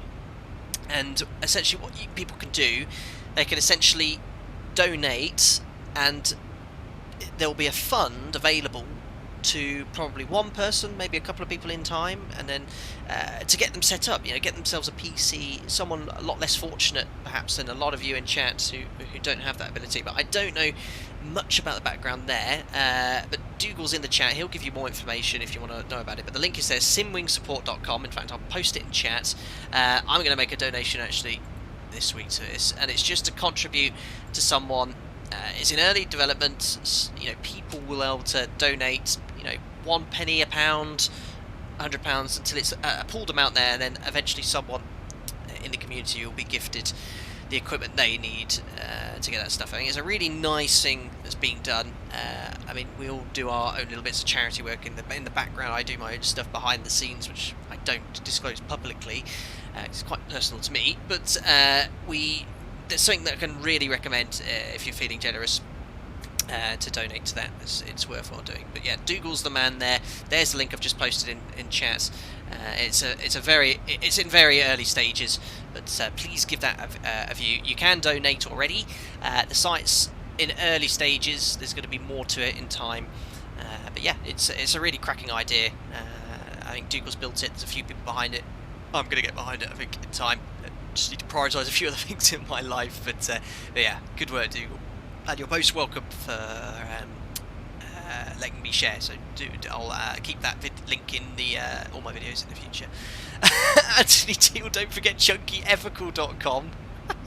chunkyethical.com is my girlfriend's website, where you can order a nice what is it she makes? I'm going to get myself in trouble here. Scarves and nice things, your cushion. My partner's vegetarian. She makes nice vegan-friendly woolly products. I should do a lot more like this. You're getting myself in trouble.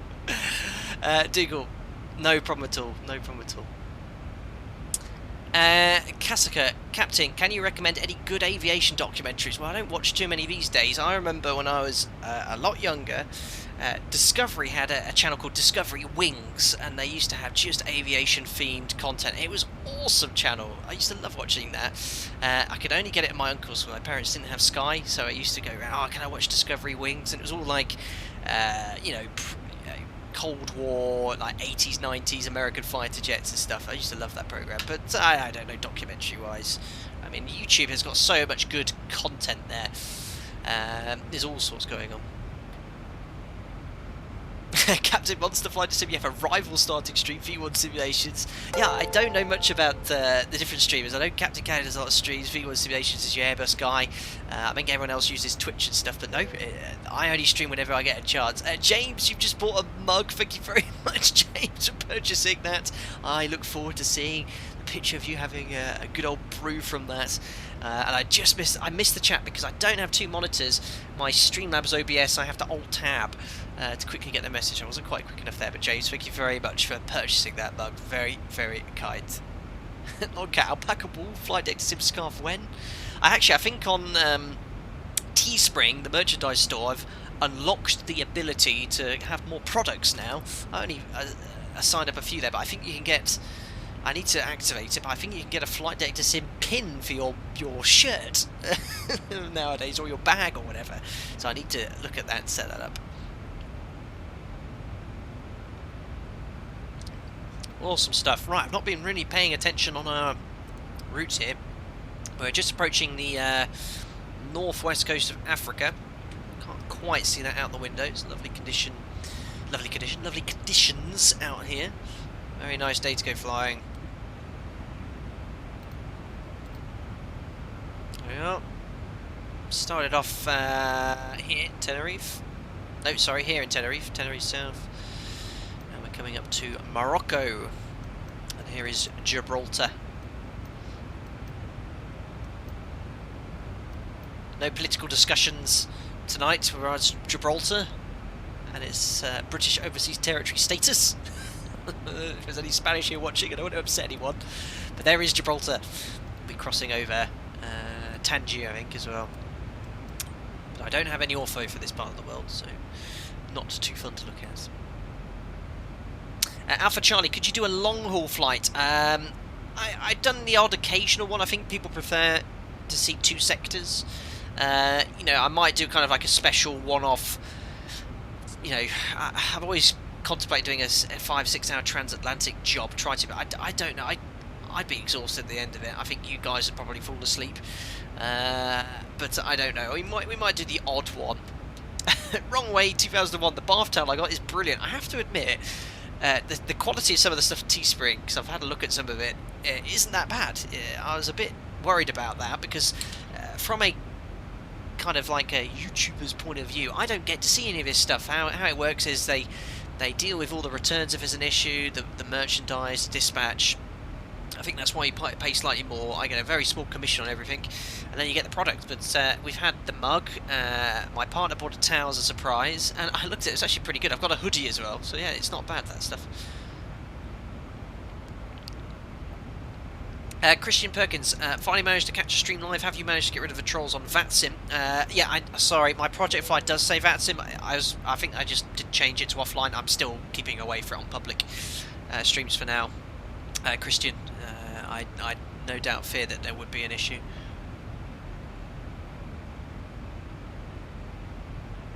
Daz Boston, I thought someone asked that after I talked about transatlantic. Hey Captain, would you fly Concorde? I know there's a Concorde, a Collimata, or however you pronounce it, Concorde. It's coming. I will have purchased it yet, but it is coming in the next few months, I promise, because I think that will be a very exciting stream. Mega challenge as well.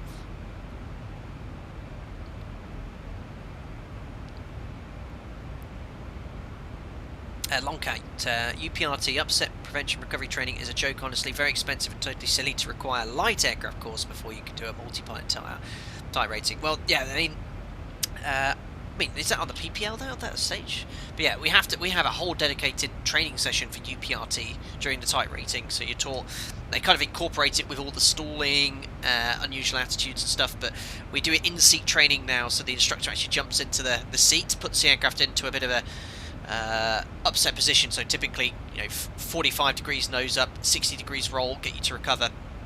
But I always break the UPRT into two simple stages, like with the QRH. The UPRT is basically, there's two sorts of upset recovery. Two sets of upset you can have in an aircraft like this. It's a nose high upset or a nose low upset. With the nose high upset, the priority is get the nose down, so push down on the control column, trim nose down as required. If the nose doesn't go down, you actually want to roll the airplane. If you roll the airplane, that will encourage the nose to go down. And the nose low recovery, the priority with nose low is to roll wings level, then pitch up there. Alfie Douglas, you've purchased a Flight Deck to Sim mug. Thank you very much, Alfie Douglas, as well, for the continued support. I love all the product purchases, guys. I appreciate that very, very much, and I hope you enjoy many a brew from the mug. Your very overpriced mug. I think by the time you get it, you can go to IKEA and buy about 10 mugs. But I do appreciate the fact that you go to the trouble of getting it. Do get a little bit of contribution there. Thank you indeed. Adam Wallace, 09, £2 donation. Thank you. Would you fly the Flight Factor 757? Great plane. Yeah, Adam Wallace, yes, I've heard many a good thing about the Flight Factor 757. It's been requested a lot as well. We can certainly jump into that aircraft. In fact, whilst I'm off at the moment, I'm trying to get 2 streams done a week. I've only been able to do 1 stream a week the last few weeks because I've been incredibly busy.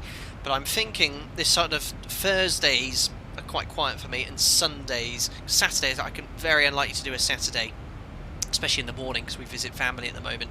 But yeah, Thursday night maybe ZIBO, Sunday do a new aircraft as well. So yeah, I don't know about this Sunday because I won't have time to test or get anything, but we'll have a look. KPS again donating, very generous KPS. I even did drop you an email the other day because it was crazy with your donations there, and you signed up as a member, so thank you very much KPS, 25 quid. Glad I get to watch a full stream before work. Hope you're enjoying your time off as well. Keep up the good work. KPS, yes, thank you very much again. I'm actually ready to go back to work, if I'm honest. I'm getting to the point now where I've been so lucky. I cannot. I always say how lucky I am, and I really am, because I know everyone has to work normal days, and then I get to, yeah, I'm very lucky. But yeah, thank you very much, KPS. I'm enjoying the time off. I'm ready to go back to work, and I'm glad the stream you're enjoying prior for you going to work as well. So yeah, thanks for the donation. I always, I'm very, I don't know, very humble. I always am, but I'm very lucky, and I'm glad you guys enjoy spending the evening with me, learning a few things. So awesome. Who asked from Airtoff for IKEA? Unknown station ID. That's really cool, that feature though. Voronum Acturnum. Lovely username. What time's the approach, he asks. 10:54 Zulu, so yeah, 10:50 hour 15 minutes from now, I'd say. Tom Ludson again donating. Thank you very much, Tom. Yes, Tom Ludson, thank you very much. Street Pads, hey, I could donate here too, he says. Thank you, Tom. And now, I don't ever wish for donations or anything. It's worth noting something here, which I only learned quite recently. Donations, I never, ever push or anything, and I please must stress that again. My streams will always be available free for public. Yes, I have the membership, and they do get a little bit of extra content, but I'll never pay for any of my general streams like this. But if you do donate through YouTube, they do take a 30% cut in anything before it ever comes as revenue to yourself, and then obviously the taxman at the end of the year takes his nibble as well. So yeah, Streamlabs I don't think takes anywhere near as much as a cut there, so if you do choose to donate, it's always best to do it via Streamlabs, but I don't care either way. You know, if you feel free to donate, use YouTube, whatever you want, but please do not feel like you have to donate. I honestly say that. I enjoy all the work I do for free. It's more of a hobby for me. A lot of the money is invested back into Sim, and you've really helped me out. I've had a lot of extra pints because of you guys this year. You paid off my alcohol bill, that's for sure. Thank you. Crikey, another donation, another purchase. Tim Skippers, you bought a mug, thank you very much. What did you comment there? I can't quite see that. Something Captain, good work Captain, I think he says. Thank you very much for purchasing the mug. Crikey, it's going to be, everyone's going to have a Flight Deck Sim mug these days. That's awesome, guys, thank you. Awesome stuff. Who asked for a wing view? Alpha Charlie. There. Let's have a look around the cockpit. I know we don't do too many tours like this, but the autopilot's quite happily getting us on our way. We're just about to fly over Echo Sierra Sierra. Not too sure what that is. I think when we did the Lanzarote stream in the 737-200, we flew over this point. I don't usually come this far east. But yeah, let's have a look. Here we are in Alpaca Airways first class. Actually, you know, in reality, need to update the flight model. Alpaca Airways, we've got straw as the seats, a straw bale, so there's a straw bale there, and that's it. There's no seats. We can have a look over the window at Northwest Africa as we make our turn. Looking good.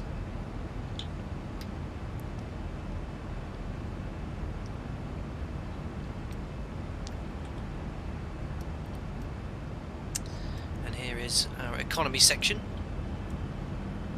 Emergency exit row. It is an excellent one. I cannot stress enough how you guys know enough for me to just continuously be flying the ZIBO mods, enough for you to be satisfied that you know, I don't like to pick up my position, but you know, I've got a bit of experience flying this aircraft now, 10 years. I still see myself as a complete noob though, and I'm still learning every day. But yeah, the ZIBO mod it's your real life counterpart now for flying it, and it's free. Beggars believe. Yeah, looking good. You can see there the ortho tile, I think, stops there. And go back to the rear galley. Oh, crikey, I'm going to stick my head out the window. It'll be a bit windy up there.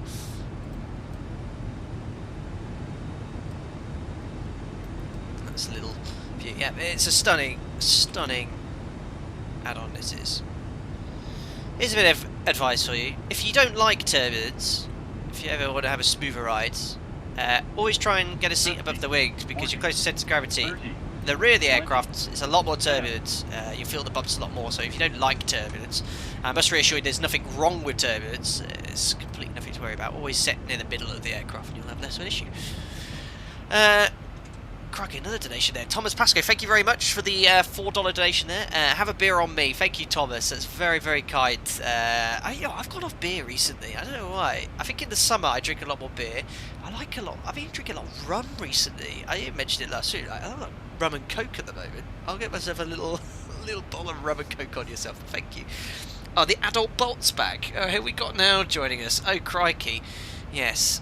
Tap here for whatever that was. Yeah, unbelievable. How do they do that? How do they always get in there? Unbelievable. Dan Cass, my favourite captain. Hello, thank you very much, Dan. Yorkshire Airways. God, I remember that that scene. Oh, it was an ITV scene on Yorkshire Airways. I remember that. Wannabe plane pilot, in your commercial experience, how much would you say the commercial aviation industry has changed in the last 2 years? Currently in ATPL training, a bit worried about finding a job. Well, firstly, I just want to say thank you very much to Emre Sen for joining as a member, and appreciate all the dedicated support there, and I hope you enjoy the members only content that's going to come through to you. Wannabe plane pilot, yeah, in the last 2 years in Europe, I think it's dried up a little bit, and I think that's mostly thanks to the MAX. The MAX has caused a lot of issues for a lot of operators because their expansion plans were based on getting the MAX as well. So you've got airlines like Ryanair, TUI, they're all going to be having the MAX. A few others as well, I think Norwegian, Dubai, was it Fly Dubai, a huge order for the MAX, Southwestern America, and it has caused a little bit of stagnation. 2 or 3 years ago it was the absolute opposite. I think it'll improve. I mean, well, it will improve. The growth in the industry is huge. A lot of growth expected for the rise of population, especially in the Middle East. All I can say to you is be prepared to go around the world, alright? Don't stick to your guns. I mean, when I was lucky to get a job in Europe, really I was. Some of my friends weren't, and they've been all over. But be prepared to go to the Middle East, be prepared to go to Asia, fly light aircraft, do instruction, get yourself, don't forget about it. If you find yourself there's no job waiting for you, keep flying, find something, keep current. It can be difficult to do. Right, it's a couple of things coming in here. Paul F, you've just bought a mug as well, thank you very much, Paul. I need to do something about reading these messages, Paul. Thank you very, very much for that indeed. Crikey. Another one of my members getting a mug. And thank you very much to Adam Wallace09 for a £2 donation. How often do you usually do fuel checks in the cruise, Adam Wallace? About every 30 minutes or so. Or if there's a waypoint more than 30 minutes away, we do it there. But yeah, we'd overhead the waypoint. We'll do a fuel check. I'll try and remember anyway. To do a fuel check at Niral. But typically every 30 minutes is when we do it there. Awesome.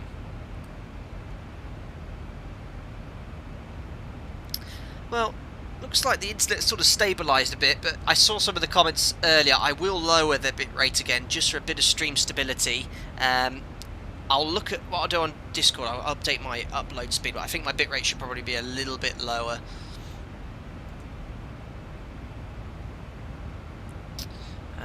Just having a look here on Discord at something. Oh, my internet is dying here.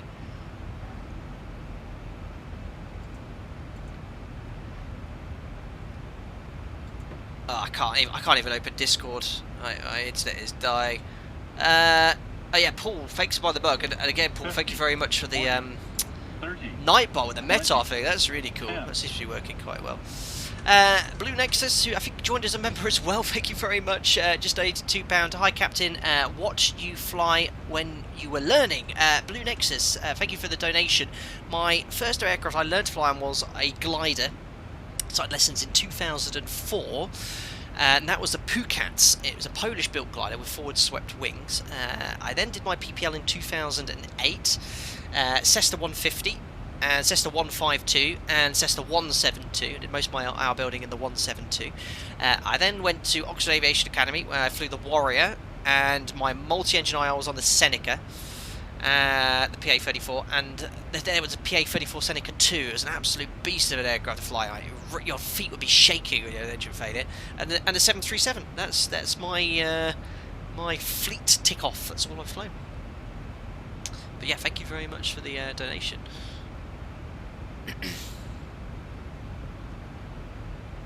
Richard Nash is in the chat as well. Richard is a very good friend of mine. He lives quite locally, and we worked together in the past. He's just finished his flight training, and he is pending his first job there. He's not even there. But if anyone is interested in flight training, because Richard Nash has just finished his modular course, he's the one to go to. And he actually asks, how do you speed up the rate you walk through the cabin? When I do it, walks through the slope. Press shift, Nash. So if you see here, if I hold down the dot key, if you hold down shift and then dot, it goes quicker. So that's just dot, then shift and dot, and shift and left. It makes it go much quicker. I only discovered that a few months after using X-Plane there.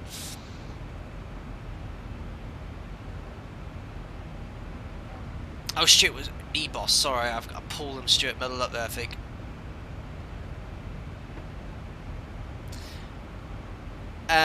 My stream is optimised for low lag, not quality. Ooh, I don't know what any of that stuff is. Guys, I'm when I get to the next house, I am getting super fast. We've got Virgin. I'm just going to get the quickest one. I don't even think I'll need the quickest one. There's something that allows you to stream at full speed there. Oh, hello. Hello. You okay? No troubles here. The chunky ethical CEO's just walked in there. So, Anthony, one of the members, was promoting your chunky ethical website. One of the members, Anthony, saying everyone to buy a woolly thing. Yeah. Hi, Jack. Dog's walked in as well. Yeah, Jack is here. He's okay. All right, fair enough. Hello, Jack. You okay? Yeah, okay. I know. Yeah, good boy. I'll leave that open for a bit because it's hot. Thank you. So yeah, if you're new to the chat, that's my partner. Oh, Richard Nash is here as well. He says hi. Passes the regards, Nash. Quick buy some blankets, Stuart. Richard says, woman, hello. Boss is in the house. Greg Scott's got the Jackamotes. Yeah, it's very busy in the Flight Deck Sim household. Jack's probably complained how hot it is in this office because I keep the door closed there. But yes, Mariner's gone now. Maze DK, thank God for autopilot. Absolutely. Oh God, yeah. It's just so nice, an aircraft like this. You can just monitor it accordingly. In the FlyJ sim, obviously you're having to change frequencies after 15-20 minutes as well. No, but yes, he was giving you a wet kiss, bless him. He just walked in again. He had a really long walk today. That's a funny question, Tom. Longcat, funding is sadly the thing that stops most people getting into aviation. There are some bursaries available, but they're really hard to get in the UK. You're right, Longcat, and I mentioned it many streams before. I had to take a whopping great big loan out and a lot of convincing for my parents to secure that loan against their home. Very lucky, I guess, but yeah, there was nothing when I started my training. It was a bit of a luck of the dice there. Chris Lionheart, thank you very much for the member, and William Fullerton, thank you for buying a die-cut sticker. I'm looking forward to seeing where you're going to stick that. I see a lot of people stuck into their control columns side of the computers. I appreciate that. Chris Lionheart, thank you very much for the membership. I hope you enjoy all the dedicated members only content there. Satoshi's coming with a donation, £1.27. Thank you very much. It's not much, but it's what I can spare. Satoshi, please, you don't even have to donate anything, but that's very, very kind to donate what you can. Thanks for all the content. I've thoroughly enjoyed it for the past couple of years. Always knowledgeable, in a good mood. Keep it up. Airplane suggestions for one of these days. The Hot Start TPM 900. Oh, well, Satoshi, we've done the only light aircraft I think we've flown is the Robin DR diesel 200 thing. TPM's a turboprop, isn't it, with a low wing? And I know I've been told there's a really good one for X-Plane 11. But yeah, I've got a lot of things. Like I was mentioning earlier, I'm hoping to do a stream of kind of a new aeroplane because I know you guys love watching me sweat flying something completely unfamiliar. I know the Airbus is a particular favourite of yours. Bloody piece of crap. But yeah, we could definitely have a look at the TBM at some point. We'll take a look for sure. Thank you very much again, Satoshi. And Chris for the membership. There we are. Oh, runway 2000 will cost you 1,500 quid to get your PPL. Cool, blimey. I don't even want to dread what it costs now. It's such a shame in the UK as well because there isn't the infrastructure for general aviation flight. It's very expensive. There's a lot of restrictions around where you can go compared to the States anyway. 1,500 quid.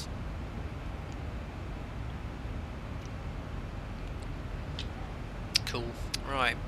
How far away from top of drop? 195 miles, making excellent progress. And there we are. This is just default X-Plane 11 scenery. We don't usually find ourselves across Northwest Africa. One thing I did mention to the members there, something I'm going to do in the future as well, I hope will be interested in, is perhaps doing a sort of a around the world tour. Now, I'm not saying that every stream after one of the other we do it, we'll come back to it, but perhaps, you know, try and fly around, starting in the UK, going northwest across Iceland, Greenland, America, South America, across to Asia, Australia, then Africa, back north. Try and visit every continent, try a few challenging airports on the way, try and go in 20 or 30 sectors or something. But I know it's a series a lot of people would be interested in seeing, but we'll have a look at what the interest would be there. Thank you very much to Torsten Schwartz for the $2 donation for your super chat. That's very kind. Thank you very much for the donation. Big stream lag, stream off. Oh god, oh crikey. I'm sorry guys about the internet, really. It seems all okay my side here, but yeah, it definitely is dropping occasionally, which is very annoying. I don't understand why it goes up and down, but yeah, I've got the bitrate set far too high, I think, so it's something that's an issue my side, and the only way to change the bitrate to shut the stream off and then turn it on again. I mean, during the cruise I could do that. I could just turn the Streamlabs off, change the bitrate, and then reload it again. I mean, will that affect anything? I have no idea. I know the Streamlabs has crashed before and I reloaded it and the stream just continued, but I don't know how much of an option that would be. I don't want any issues and stuff. But if you're having a lot of stream lags and issues, I'd rather like shut the Streamlabs off for a minute, lower the bitrate, and then reload it again. But if there's any other streamers here that thinks that's doable, I might just do that during the stream.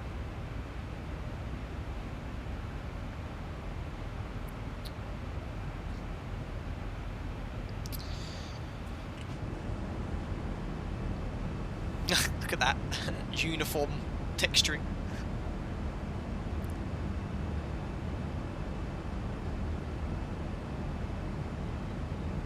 PH Gaming would suggest a bitrate of 3,500 to 4,000. Stopping it now might show as a separate stream. Someone said do it. James, you have promised a Tupolev. Be funny to see you in the beast. A lot of people have requested the Tupolev from Fellis. What's that? I can remember your username. Kicked my cat. Where else do you normally find yourself flying over? I mean, all over Europe, really. Thomas Flaherty doing modular at the moment for around 60,000. It sounds around what I'd expect it to be. Thomas Schwartz, what do you think of putting the coffee machine on the MEL on there? Actually, I don't think it is. Maybe it's in. You can dispatch if the boiler's not working.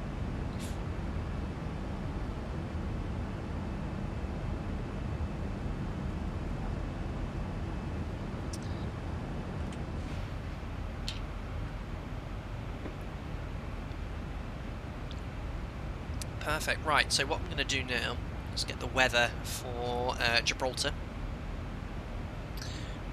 Menu ACARS, ATIS request, LXGB.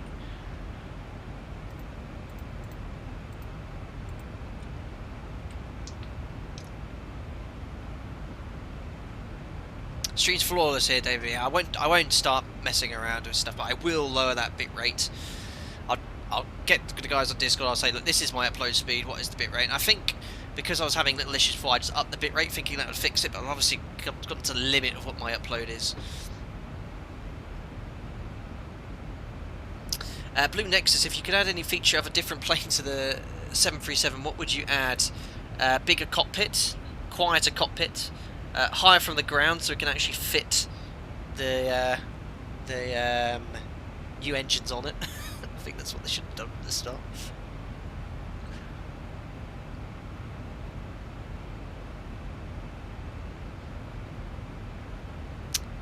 Would suggest Spirit 3,500 to 4,000 PH game. Oh, cool, I'll try that next time. Dan Hill, are in a pre-approach or visual at Gibraltar? I knew that question would come around. Dan Hill, we are a democratic live stream. I will leave it for the people to vote. So I will open up a poll so you can tell me what approach you'd like to fly. I have not looked at any of the approaches. I know there's an RMP which I selected, but the visual approach I think we can build. Let me just try and start a poll here. Poll maker. What is straw poll? That's the one I want. And I'll post a link here. What's the time? 21:53. So you've got until 2200. And I'll take a look at the vote, and then we'll fly the required approach. Oh no, this is not the poll I want. we'll do this one here. Type your question here. What approach shall we fly into Gibraltar? Question mark. Number 1, RMP, or number 2, visual. IP duplication checking, no idea what that is. Improves spam prevention. Allow no, I don't want multiple poll answers. Create poll. Right, I'm going to post a link, guys, to the straw poll, and you guys can decide exactly what approach you're flying. There you go. So make your votes. You've got 6 minutes until 2200, and whatever is the most requested approach is the one I will attempt to fly.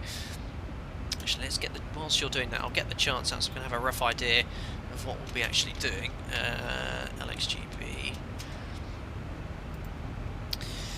So, loading. Arrivals. So, overview arrivals. Arrivals civil. Probably showing how slow my internet is. It's trying to draw something off the server. Right, so we've got... We're coming in from... Where was it? No, I think Pimos, wasn't it? That's where we're actually terminating our arrival. Look, we're going all the way out here to Pimos. We're actually going to be east. We definitely don't want to do that if we're doing the visual for 09.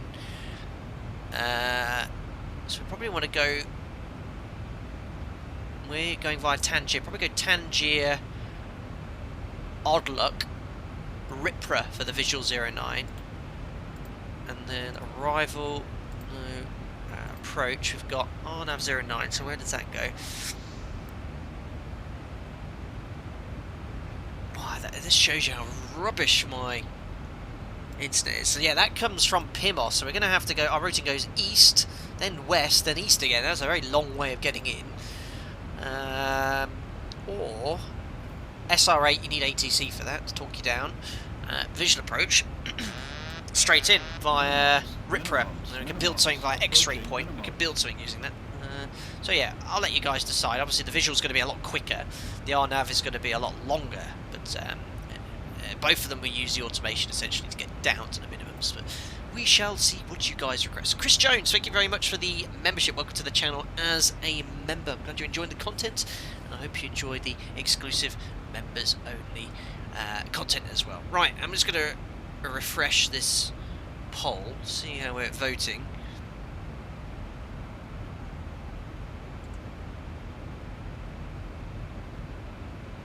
Uh, 69% for the visual and 31% for the RMP, so it looks like we're definitely on course for a visual approach today. I'll refresh that again. If I press result, oh, the results are still coming in. Yeah, 102 votes now. 103. That's so cool. It's actually giving me a live feed. Again, if you just turned up, I'll post the link to that. Fabi Hansi, does ZIBO implement the RMP accuracy feature? Yeah, I don't think it's actually using how it works in reality. So, you know, your RMP is derived, your estimate position, from lots of information, or your AMP, from the FMC. So it looks at your GPS, your IRS, DME, VOR radials to get your position. I don't think this number here corresponds to your AMP. I think that's just fixed. But again, in the desktop simulator, there's no real need for it to change. Well, you know, it's actually increasing at the moment, so I don't know. Maybe it is. I don't know how it's working in the mod. Capan points are you flew into the Rock 1 into Gibraltar. Lovely.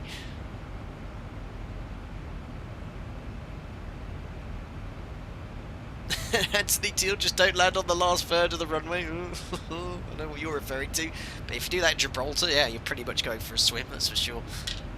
James, let's pull for a go around. You never know what can happen in a live stream. Oh, there's a few more hits for RMP, but I should think it's going to go visual.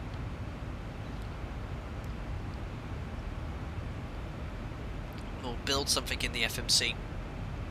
We'll probably need to start building it sooner because our top percent will be a lot sooner if we do that. Yeah, I'm confident it will be the visual approach for the win.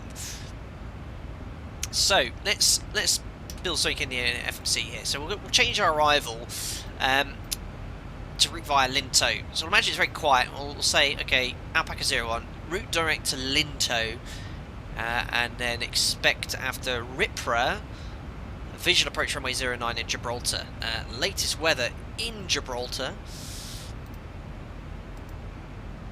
is 080 knots, winds down the runway then. 10k, broken 2000, 15 degrees, 1024 for the QNH. Now, something that you won't have modelled in X-Plane 11 is mechanical turbulence. I've never flown to Gibraltar, but the rock, it causes all sorts of issues for the approach here.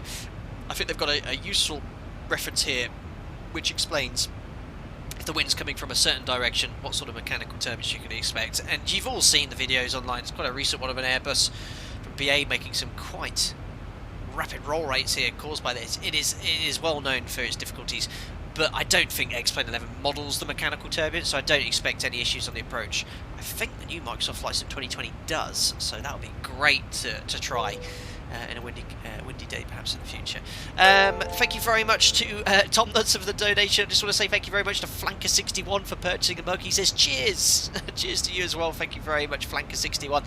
And Tom again, 20 Norwegian credit. For your information, there is a car with a flat tyre on the runway. Oh Tom, we better plan our diversion straight away. Thank you very much, Tom, again for the donation.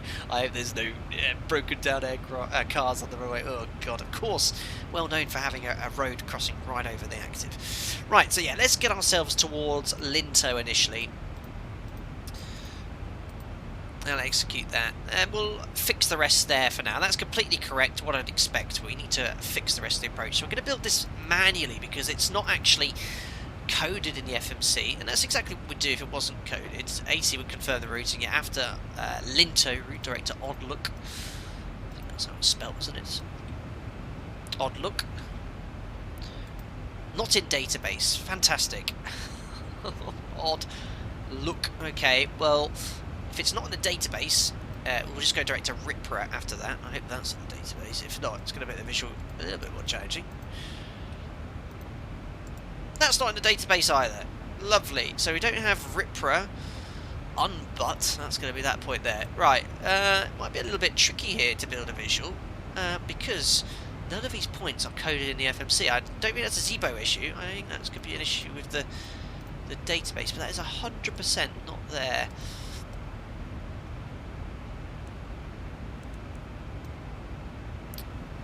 So what I'm going to do is kind of build something else myself. Actually, you know what? Let's not go direct to Linto. Let's stick with the standard routing, because I didn't actually realise how close that is. Let's go to Barpa. I think we'll stick with standard routing. So I'm going to go back to Osdam. And then route via Barpa. So Barpa here.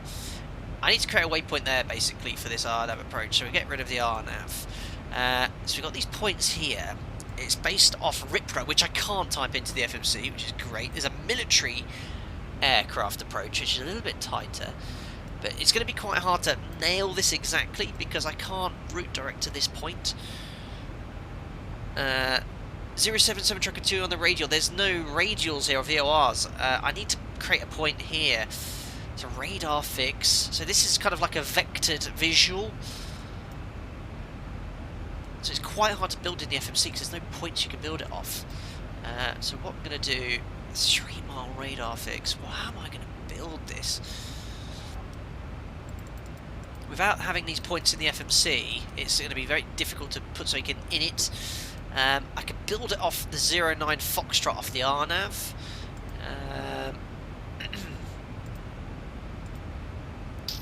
Airport back approach. RNAV. No, not that one.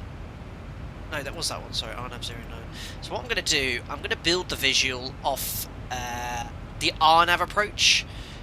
And it's essentially what you do for a visual approach. You can modify an existing approach in the FMC and use that as part of the visual. So what I'm going to do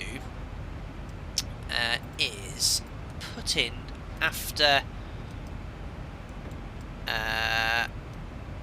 Xavier. Let's put a waypoint 10 miles before Xavier. So we go Xavier. I'm going to be approaching 10 miles. There's Xavier.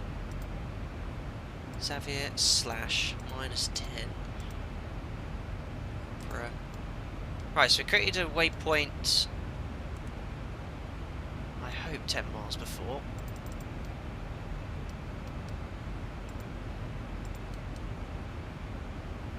Yeah, that. So we created a new waypoint 10 miles before Xavier. We'll execute that, and what I'm going to do is after that, route direct to, not the Echo point, the one after Echo, Foxtrot. So 094 Foxtrot, I think that'll do. So GB 094 Foxtrot.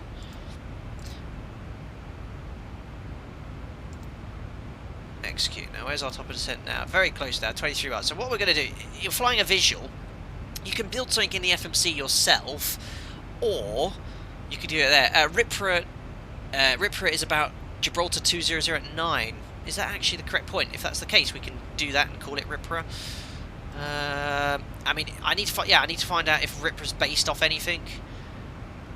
It's not based off a fix or nav aid. I mean, you can say it's 2009, but we need an actual fix. I need to have a look at the chart. If we can work out what that waypoint is and what the radar distance is exactly, you can make a waypoint off that and call it Ripra. But essentially, what we'll do, we've just modified the existing approach, and that's exactly how I'd fly the visual in real life. I'd use an existing approach, like the ILS or the VOR. Use that, and LNAV. It's actually the preferred way of flying a visual, because that approach would have been built to ensure that it's free of all obstacles, free of terrain. There's always a risk if you, excuse me, if you create your own waypoint, that you could put yourself in somewhere that's a little bit dodgy. But yeah, that's going to take us straight to a very tight final, essentially. And that 1500 point's quite good for us because it puts us in the right height for the rest of the approach. But that's how I'd fly that if I was flying it from the south. But I'd anticipate you get vectors from Gibraltar. They go, okay, Alpaca 01. Left heading 360 degrees at this point, cleared visual approach, don't descend past 1500 feet or whatever, but without ATC it's quite hard to kind of self-position. You just have to build anything you can. Right, anyway, let's punch in some stuff in the FMC. The RNAV would have been a little bit elongated anyway. It takes you all the way out to the east, then the west.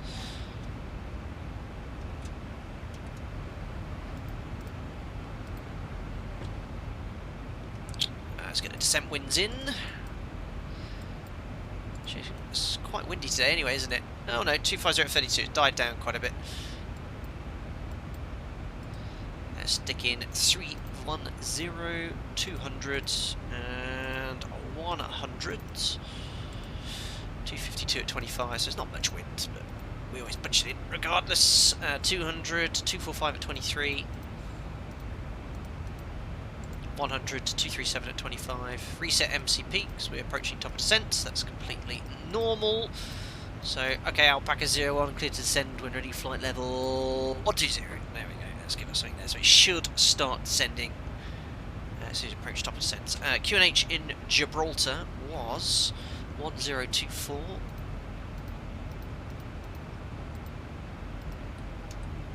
And it still is. We can preset that up here, which we have. Fixings are in. Right, so not flying an arrival per se. We've heavily modified. Oh, sorry guys for zipping around here. This one. So we're going to go Linto, not to Ripra, but we created a point 10 miles before Xavi or whatever that waypoint was, but it's on the flight plan. It's not there as well. And then we can make a left turn from Ripra, or the created waypoint, onto the approach. This is a heading, this is a radar fix heading, so you'd be vectored onto this, I should think. Pilots will be advised by radar at 3 miles, so yeah, it's a visual approach following the radar approach, so you'd be vectored onto this instead of self-positioning like we are here. Turbulence and wind shear, yeah, we've discussed that. Road crossing the runway, unique. There's no minimums for the visual approach, so what we're going to do is just put the elevation plus 500 feet, so we'll put 512. That just acts as kind of like a stabilisation point, but I should think we'll still be turning at that point, because it's quite a tight turn onto final. Tomlinson, if you got the lat long for Ripper, could you build a waypoint? Yes, you can punch the lat long in to create a waypoint. I can't remember how exactly you do that though. There's no need for it these days, but yeah, you can use that to build it that into the FMC. I have no idea if that's working in the ZIBO mod. Navigraph doesn't have Ripra. Interesting. Actually, hold on. It's not a visual option here, is there? Now, there's no option to select a visual approach, so sometimes they might have something coded. Track required. I think we're okay. Don't know why we got that message. But yeah, that's it. We're going to self-position, visual. Visual approach then, when we fly this at my operator, you need more than 500 hours in FO, otherwise it's captain's. But we kind of treat it like a non-precision approach, so we have to check lots of things. We have to make sure the QNH is set correctly when we get clear to an altitude, because we're going to use VNAV for the descent. So you could still have issues with that if you have the wrong QNH set. We review the cold temperature correction if it's below 0. We check we review the configuration sequence. So we'll talk about how we configure, 10-mile waypoint is around here, so we're coming in very sharp look, and then we'll go flap 1 here, flap 5 thereafter, gear down, flap 15, I should say a minute before we turn final, and then flap 40 we'll be using there. Actions when visual, we'll continue using the automation actions. If we weren't visual by, well, it's a visual approach, it wouldn't be a dang flying approach. If not visual, you discuss the go around, which for the visual, get rid of the RNAV now, it's just climb straight ahead, I think. There's no missed approach guidance here. Boys, civil aircraft, I think it looks like it's fly on runway heading. Missed approach, runway 0, climb to 4,000 feet, heading as directed by radar, and go from there.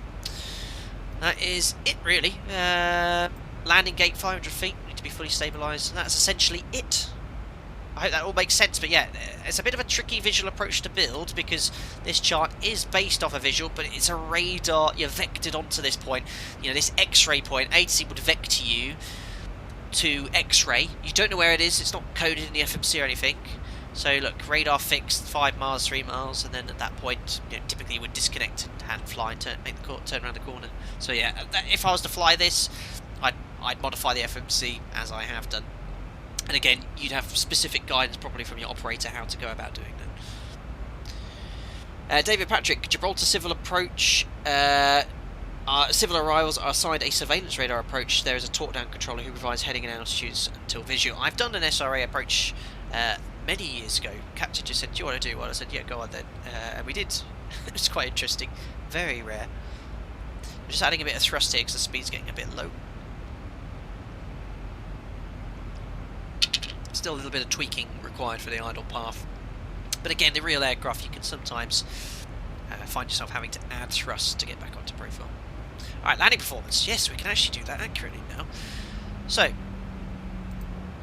home, fuel weight balance, landing performance. So, runway 09, 2.5% missed approach climbing rate, dry. Wind was 090 at 17. This will definitely improve our landing performance. Headwind 17 knots. Outside air temperature is 15 degrees. QNH 1024. Flat 40. Air conditioning auto.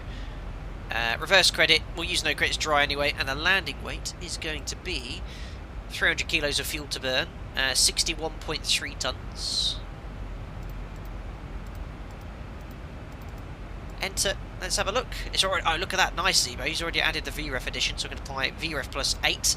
And there we go. Oh, look at that. Auto brake 3 just takes us off the end of the runway. Lovely. That's a big air distance presumed there. So let's go max auto.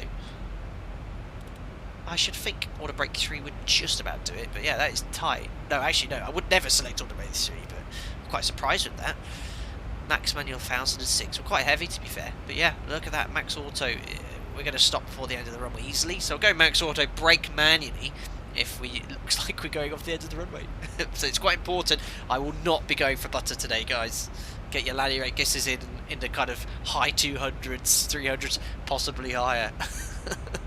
We'll see what happens.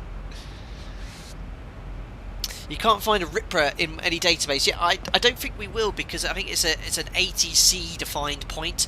Like I said, you'd be vectored onto this visual, not really self-position. If you were self-positioning, you could just use headings, vertical speed, level change, whatever, or build something, use VNAV. You just got to be careful, make sure you don't go over any obstacles or terrain.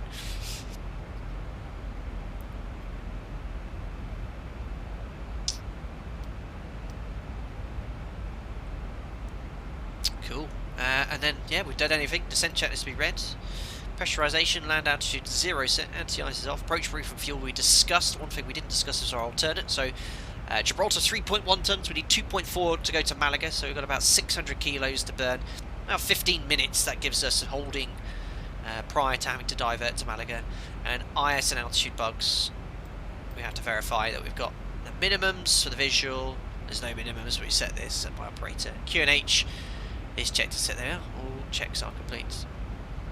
So FMC speed, we're adding thrust specs because we're 15 knots below our target speed, just struggling slightly maintaining that. But yes, it's going to be straight in. CRHB is chat and video out of sync. Well, let's have a look. I'm going to push recall now. You can tell me if it is.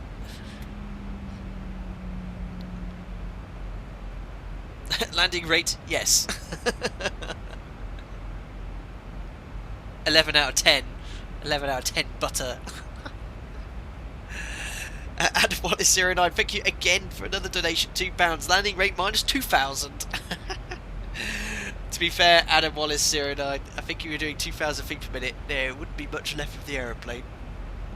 There'll be 2 bits of hole in the cabin from where the gear struts are. 50, 40. Epic Cube, 30, give me a shout out. Hello, 20, Epic Cube. Good evening 10. to you. Callum Noble, do you use Windows 10? Yes. Timothy Waters, lacking 50, confidence in me today. 40, Double strap yourselves in, it's 30, going to hurt. 20, 10. Adam Wallace, thank you very much. Oh, I just got that donation. Sorry, Greek Master, I missed yours there. £1.4 donation, thank you. This is going to be a great landing. Oh, God, Greek Master. God, don't start. Don't start. Ugh. I've had a good run of smooth landings so far. Icefire, yes, 2,000 feet per minute isn't considered a landing anymore. I'd love to know, like, what my hardest ever landing I've done is in feet per minute. Now, I can kind of have a rough idea from what you see in X-Plane 11. I reckon I've landed at 500 feet per minute before. 600 feet per minute, perhaps, for sure. I've never had anything that's triggered OFDM saying it's a heavy landing before, though. I've never had that.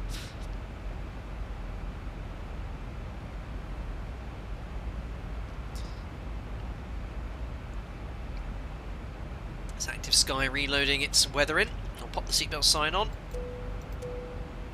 I should have been in auto, not off. Captain Boy Type, my quality you have to watch is 360p. My brand new fibre is getting bored. Sorry, I can't test it, Captain. When I get my next, we get to the next house, hopefully you'll be able to stream in 4K. I'll be able to stream 4K and you'll be able to enjoy all of its beauty. Rolex Kings, use Project Fly and it will record all your landing rates. I actually use a landing rate plugin, which is in the video description below. I found the Project Fly one is not accurate. It just looks at your kind of indicated rate of climb, rate of descent on the altimeter.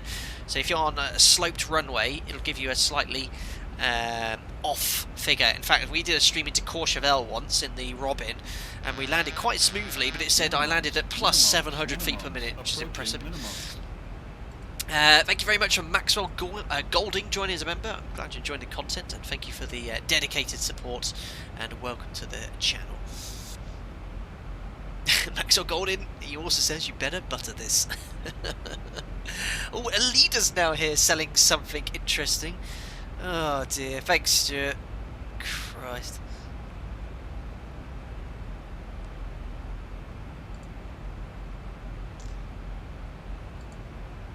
Gives you the ability to, there we go,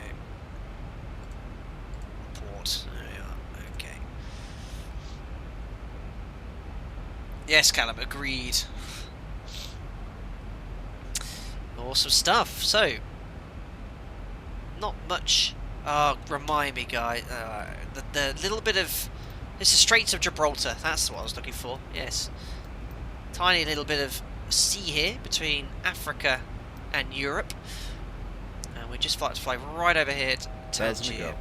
1,000 to go. Let's imagine we go down to flight level 70. Let's just punch that in. ATC have been cleared as squadron.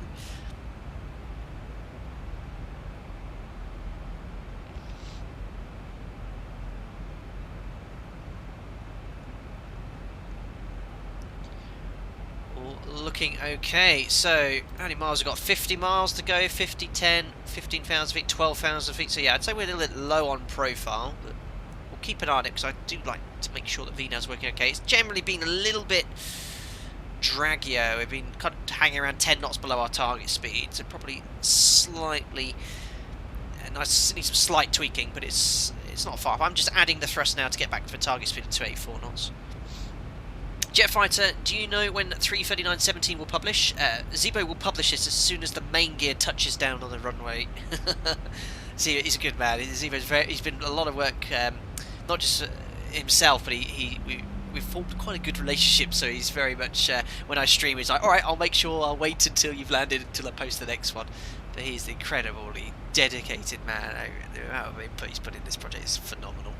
Right, approaching decel for 250, so the aircraft's going to pitch up with idle thrust to maintain that speed, and after that we should then start to send on the idle path at around 250 knots.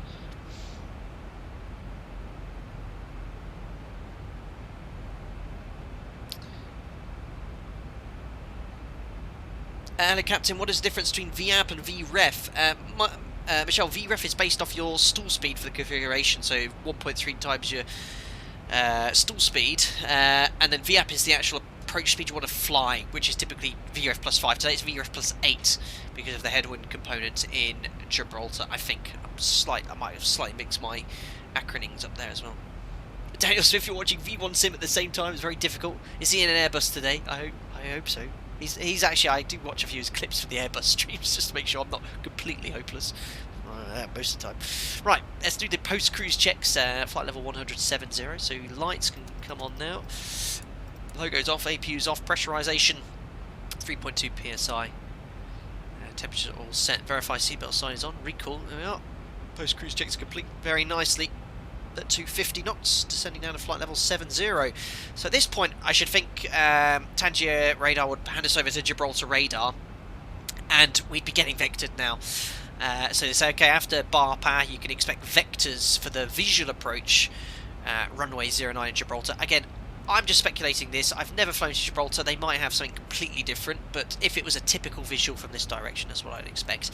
But instead of that, we'll imagine that Gibraltar radar said, okay, Alpaca 01, after Barpa, you can self-position for the visual via Xavi or 10 miles before Xavi, and then we'll just build that in there. But yeah, it's quite hard to build something when there's waypoints can't be selected in the FMC. But this should work okay, and we'll descend down to well, let's have a look at the MSA. You don't ever really want to go below that. So when you're cleared visual approach, you are responsible for your descent and your terrain clearance, unless ATC tell you differently. Let's just have a look at the RNAV for the MSA. So let's go down to 4,000. That's going to be above the highest obstacle terrain in that sector. We'll set the QNH. So 4,000 feet is set QNH. It's still jumping on VNAV. It shouldn't be jumping like that. So I'm just going to go level change so we don't speed off here. So passing 8,300 for 4,000 feet, and the standby altimeter is set. Just going to level change 250, use a bit of speed brake. As soon as we're back on profile, I'll re-engage VNAV. Bank angle 25 degrees. Testing you guys, well done. Well done, Robert Sinclair. And kicked my cat. I forgot our purpose, of course. Is that the rock? I think that it could be Gibraltar. Here, yes, there is the rock, look. And there is Gibraltar. Nice. Jet fighter folks are answering, no problem at all. That is what this channel's all about. Let's go back to VNAV. It's back on profile. We're getting the flight director and glide slope. So this is, I turn that on. It gets rid of the fake flight directors, fake localized with glide slope information. Stow the speed brake now. Oh, it's lovely to fly back in this thing compared to the other aircraft. I can relax a little bit.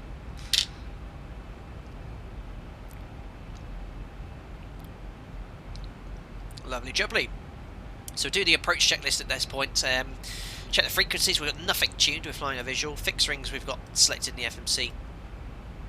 Idents again, no idents. Visual approach. Standby instruments set. Inbound courses are. Oh look, we didn't set the courses. It doesn't make any difference when you're flying a visual, but as a sort of a rough idea to remember, it's a good idea to set the final approach track on the runway. So 089. Again, there's no practical requirement. It's just as I can see. Look. Runway QDM is. They are. Checks complete. Michael, ever consider doing some leg cracking off-flight procedures in the Seneca? Ugh, that's a gut bite on ear. We could do something though. Nice needle tracking. We're doing it in 7.2 to be fair. That's the same thing, just a lot faster. So approaching the decel point. We'll just let VNAV do its thing. It's doing a great job. If I was in the 727 now doing the visual, I'd want to be a lot closer before self-positioning. But yeah, we're over there. Here's the Strait of Gibraltar between Tangier and Spain. There's Gibraltar here. Jetfire, to have a small request for you, could you make some tutorial on how to land ZIBO during heavy crosswind? I haven't actually got a crosswind tutorial, have I? I need to do that still. Yeah, there's some limitations in X-Plane with high crosswinds. 1,000 ago. There isn't as much, you know, the input you make on the control code doesn't seem to work as much. I remember doing it in the FlyJ sim. I've done a 25 knot crosswind on a stream once in the mod, and the mod was really nice with the kind of expected control inputs I had to make. But we're looking good. Right, so cleared visual approach. You have to be cleared for the visual approach, you need to be inside the runway. We're a little bit far off. So Imagine Agency's cleared us down to 3,000. There's no mandatory altitudes on this, I don't think. Oh, look, there is! Is that mandatory height at 1520 here? Not sure. You probably need to be mandatory at 1,500 feet here. Again, ATC would confirm that, or your airfield briefing documentation, but I'm going to kind of do a continuous CDA with VNAV today, but I should think you need to be level at 1,500. We have that RNAV point anyway, GBO 9 Foxtrot as a hard altitude, so that will put us at 1,500 anyway, but I don't know if that corresponds with the radar fix. Right, we'll select flap 1, open the speed window.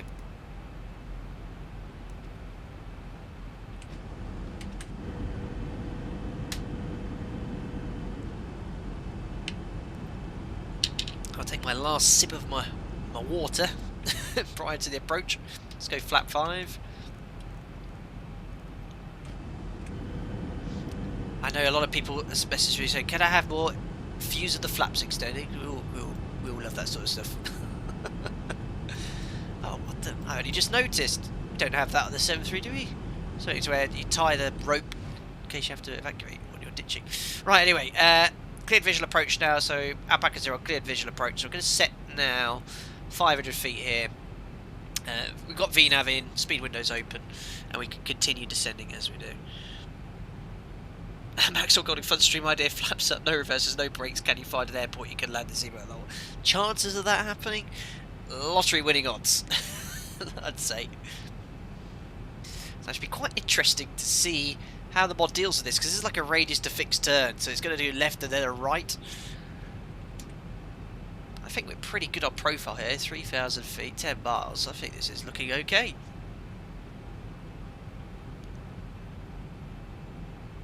Adam Hayak, how come the PMD GNG sometimes struggles to LNAV during cruise and zigzags over the route? Any thoughts on this? I haven't used the ZIBO PMDG for a while now. I only kind of use X-Plane these days. Obviously, I look forward to using that in Microsoft Flight Sim 2020. But for now, this is your go-to add-on. Oh, internet is saying its video output low. Literally, it's been fine for the last 45 minutes. I'm on the approach. It's the only time it starts playing up. Are you joking? Ah dear. Right, approaching 2,500 feet. We'll start configuring for the approach very soon.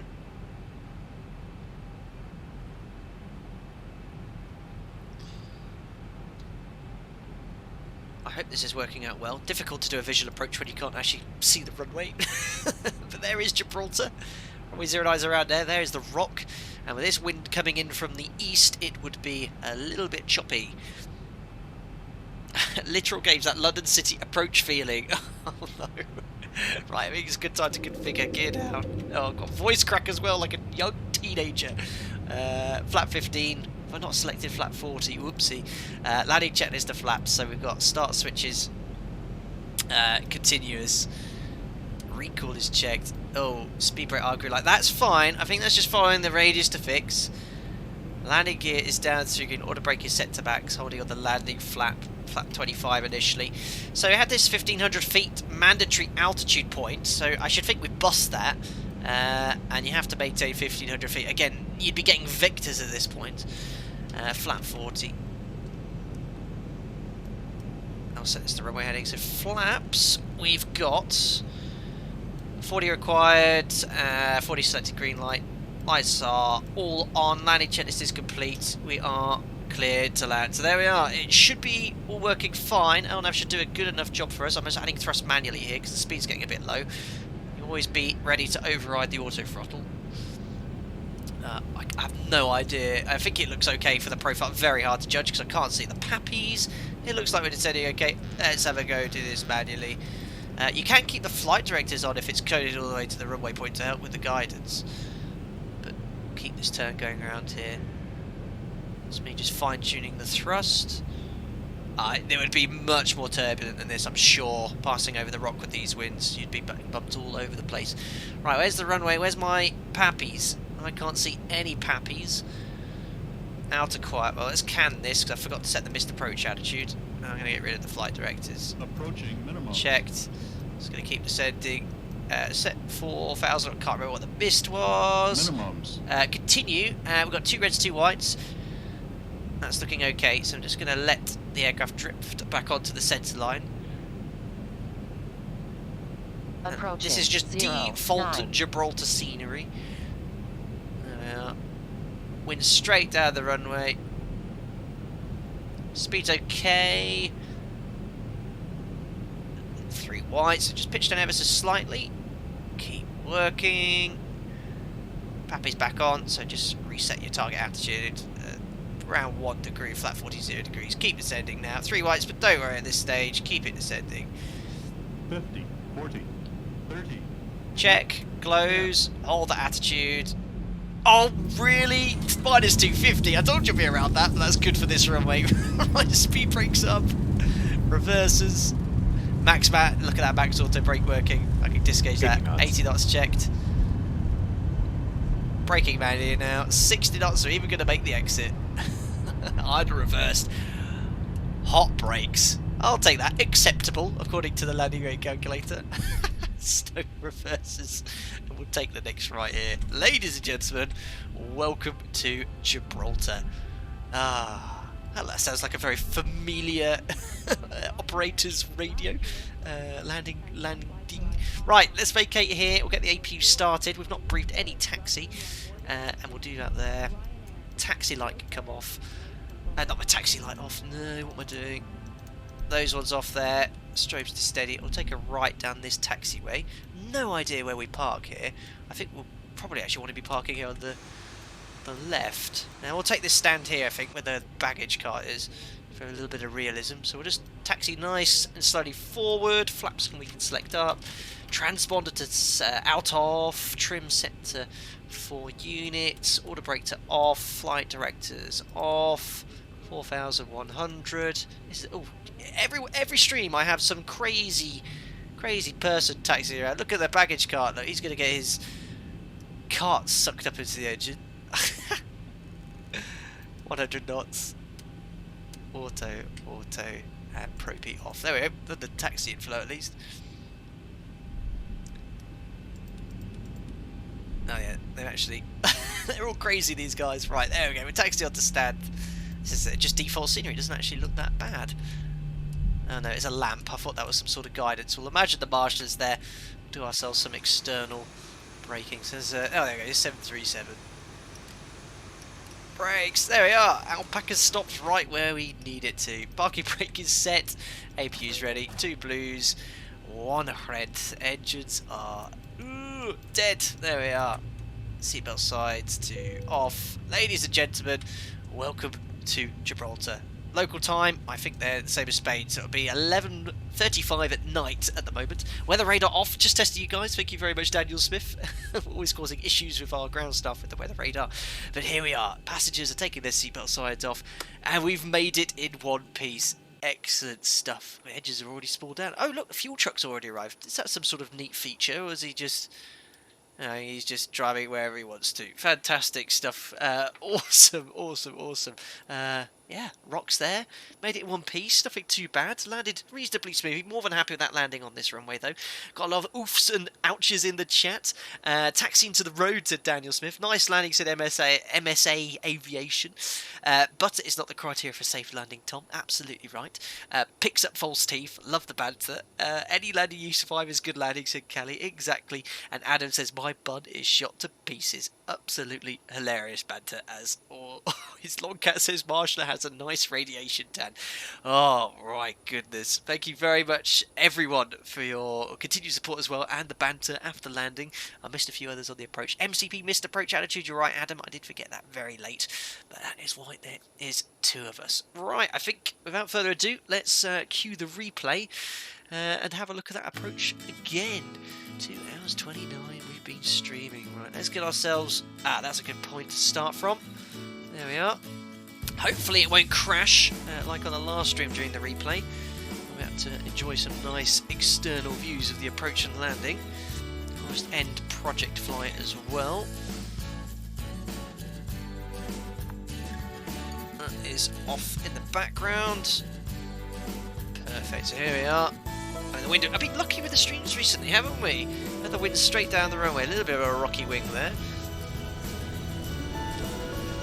Here we are coming into runway 09. I thought it was going to be a little bit butterier than that. Yeah, that was, it was close to being very buttery. It was very, very close. I think if I just checked a tiny bit earlier, if we just look there, we're checking there. I'll take that though. That's what you want to do on a short runway. I'm more than happy with that. Let's have a little look from another point. There's the touchdown zone markers. I think we're pretty much bang on them. Even a little bit before. I'm more than happy with that. And there'll be some very, very hot breaks for sure. Awesome stuff. Right, guys, thank you again very, very much for all the donations, the merchandise that was purchased. I've got a lot of new members today, so I'll catch up with you in the Discord later on before I get some sleep. I've got a quite busy day tomorrow, so I won't be on there too late. But thank you very much, everyone, for your continued support. I do appreciate that. For everyone that comes in as well. Don't forget to punch the like button if you enjoy the content for more Flight Deck Sim updates as well. Don't forget to subscribe, push the little bell icon. What else do I need to do? I need to get a list of all the stuff live streamers do after a stream to say all this stuff. But yeah, it was very enjoyable, this flight. I know Gibraltar's been requested a lot. Hopefully next stream, hopefully something on Sunday, guys. I haven't decided what aeroplane we're going to do, what route we're going to do, but I'll keep you guys posted on the usual social media feed. Guys, thank you very much. Listening, thank you very much. 10 out of 10 would fly out again. Sure, it's 11 out of 10. Good night, everyone, and I'll see you all again soon for another live stream in the near future. Take care.